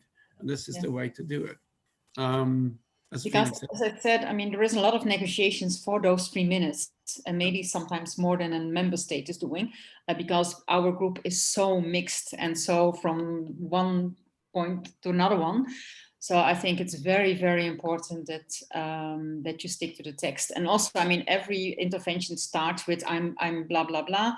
I'm from that NGO, but I'm speaking on behalf of the major group of NGOs. So every intervention from our side starts with that sentence. I mean, what I would say, and I don't know how it operates because I haven't been doing coordination since 2012, but when we were doing the policy stuff, particularly in the early days of the Commission on Sustainable Development, we recognized that complete common positions sometimes caused a disproportionate amount of time for us to do that, so that we weren't actually doing our job on lobbying. And so we developed during the Commission on Sustainable Development process a situation where we would put different viewpoints within the common position, but to express which organizations had taken a different viewpoint, because sometimes the I guess the diversity of the networks that are engaged in the NGO world is so large, and often because not as many developing country representatives, particularly in New York, are there, one has to be able to, I think, represent different viewpoints if they can't come to a common position. Well, that depends on the issue, of course. What often is done also that we coordinate with other major groups. I mean, often the major groups of indigenous people, farmers, I mean, it depends on who is representing the farmers, women, NGOs, youth are often the same, and then we coordinate between the major groups that we're not echoing each other, but that we also raise points that are typical for us, or that at least we cover everything. So yeah, that's why the morning meetings are so important, to be there where that kind of work is done. But never speak on your personal behalf in the UN meeting. That is not done. Let's have another question, and this is going to be addressed a bit tomorrow, but I'll ask it now because it is an important one. It is likely that we shall be working remotely during UNEA. And so what ideas do you have on how to adapt to that? I think we have to see what are the technicalities then, because I think what is, and that was already said in an earlier question or asked, is that we have to secure that at least democracy and engagement from civil society is secured. So that's not a kind of, we are just sitting there and then we only can listen to what member states are doing. I think there has to be structure in such a way that civil society organizations are well presented during those whole meetings. The same with having breakout groups where you can informal sessions, etc. I think that's something that at that moment we have to decide what to do, because they're also thinking about in hybrid constructions. So that's partly a physical meeting and partly online. So yeah, I mean, I don't think that we can already say what we are going to do, as we don't know what's going to happen. And we mean all stakeholders, not just civil society. But the thing with it is, it would make much more sense if they could to postpone it to the following year, if they are unable to have it in February. And the reason why I would say that's better than a hybrid. I mean, the hybrid, you could go forward with the global forum on major groups. We could have a session. You could go forward with the youth. You could go forward with the science policy interface. So it would be an interesting space to do that kind of preparatory work for next year. But I think as far as negotiations are concerned, you can't run negotiations by Zoom. It's impossible. And it definitely excludes us, because again, the most of the stuff happens outside of the negotiating room. And if you can't have that, if you don't have the WhatsApp number for the relevant delegates that you want to talk to, they're possibly not going to answer their emails, and it makes it extremely difficult. So I would hope that if it's a hybrid, we go ahead with maybe the major group forum, and we have it again the next year, and we go ahead with the science policy, and we have in a sense a really forum of ideas which can help strengthen the UNEA the following year. I think what both Leida and Felix is addressing here is of extreme importance, because the participation, the obligations, the accountability, the access, and all of that may be made into moot question areas if we don't have a real participatory process. And I know also lots of people within the administration of UNEP is concerned about this, as are our countries. One of the issues that have been raised in this discussion, serious discussion, is what do we do with the budget of UNEP, and what do we do with the medium-term strategy? So maybe there's a decision, a preliminary decision coming at a hybrid conference, but as Felix says, it should be repeated. I think it's true. It is as difficult to have real negotiations and breakout groups and corridor discussions in a conference as it is to have an Olympic Games on Zoom. Well, thank you all for that. I'm going to say that we need to wrap up in about 4 minutes. So I'm going to just ask one more question, but I'll just ask one of you to address it. And I think maybe this might be something that Leida might want to answer. If we are working on peace and security issues, do we also engage in the UNEA process? Yeah, absolutely. I mean, yes, there is a work strength and even people working on peace and security. So yes, absolutely. There's a lot of conflicts because of environmental conflicts, so I think it's absolutely an issue for UNEA as well. And just quickly, UNEP has a body, has an office, a division an office that deals with the consequences of armed conflict on the environment. So this is highly important. Yeah, absolutely. Thank you, Jan Gustav. Well, I've now put all of you up on the screen for the last comments. If you would each like to make, you're not obligated to, but if you want to make a final comment before I do the closing remarks, why don't we start at the top of my screen? Felix, any comments from you? Yeah, I mean, again, the reason for doing this is not just to give you guys some capacity to engage broader in the process, but hopefully that you will use this material, you'll refigure it to your own needs and share it with other organizations and other staff members that cannot or haven't been able to engage in this process. We want to create as large a group of people as we can that can engage in constructive and intelligent and knowledgeable process at UNEP. And the reason for that is that, as Lyde has indicated and Jan Gustav, we have watched too many people come and not have prepared, and we need a more professional group of stakeholders engaged in this process, because if we don't get that, then we won't be able to have the impact that we need. And the second day will deal with how we can expand that process into being part of the implementation process for the medium-term strategy and the program of work, because this is a huge area that we have not been active in, but could be active in, and then bringing to the UNEA the experiences of actually engaging in delivering that. I think that's a crucial part of the second day, but also a crucial part of what we need to do. And again, I would just say, you know, it's very easy for us all, and we've all done it. I've done it as much as our other presenters, to drop into this term civil society. If you want to see the space reduced to just civil society and business, and everyone basically being excluded from the process in except through the civil society lens, as was done for the finance for development process, it's a disaster.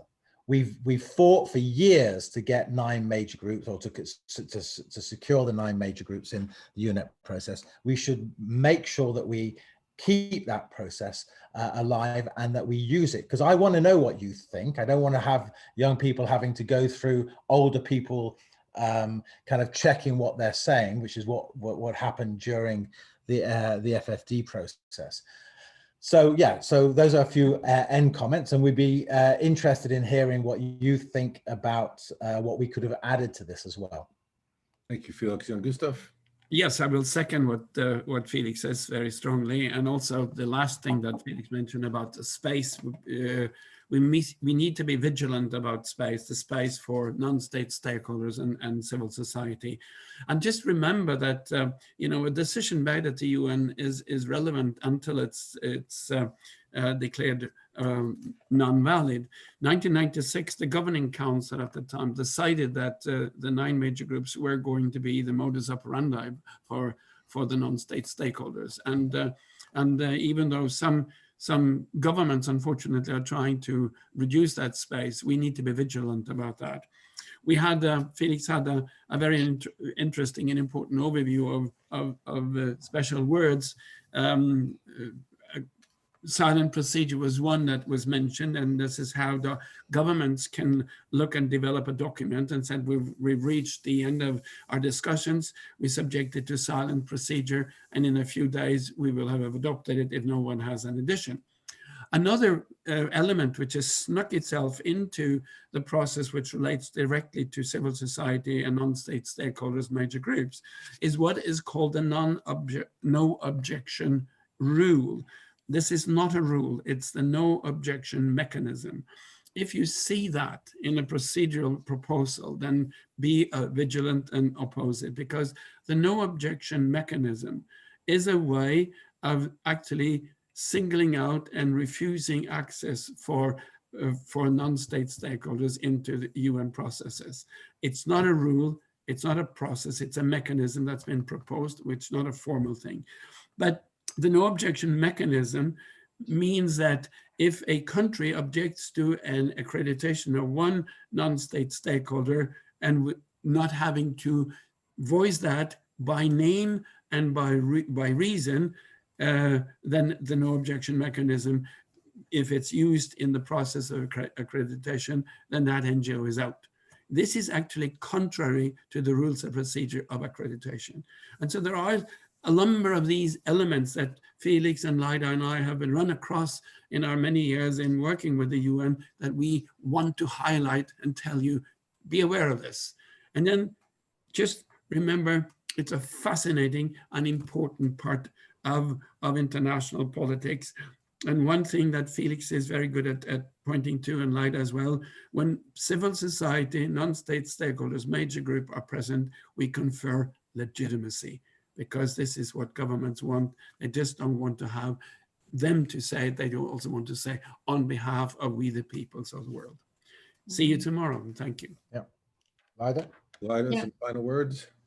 I think some final words. I think it was reiterated very many times. It is indeed about the quality that we want present at this kind of processes, not the quantity. So I'm not happy if we have 500 NGOs at the UNEA. I'm happy if we have organizations there that are really doing their job, that are professional, that are prepared, and really are serious in the work they are doing. So please just refrain in going to UNEA if you're not prepared.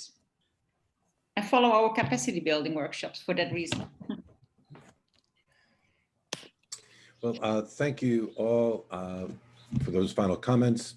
And I'd like to say many thanks to all of you for joining us today, and to the Civil Society Unit at the United Nations Environment Program for their cooperation and contributions. Also, a big thanks to Jan Gustav, Felix, and Lyda for delivering today's rich content. Please do not forget, participants, to join us tomorrow for the second half of this capacity building training. Please note that those who participate on both days will be entitled to a continuing education certificate, which we will issue in the days following completion of the webinars. As mentioned earlier, this webinar has been recorded, and that recording, by way of a link to the Stakeholder Forum YouTube page and a copy of the presentations, will be posted on the Stakeholder Forum website after completion of the two-day sessions. Finally, a short survey is going to pop up when this ends. So please take a few moments to complete it. Thank you all. Best wishes to you all, and we'll see you tomorrow at the same time. Thank you and goodbye.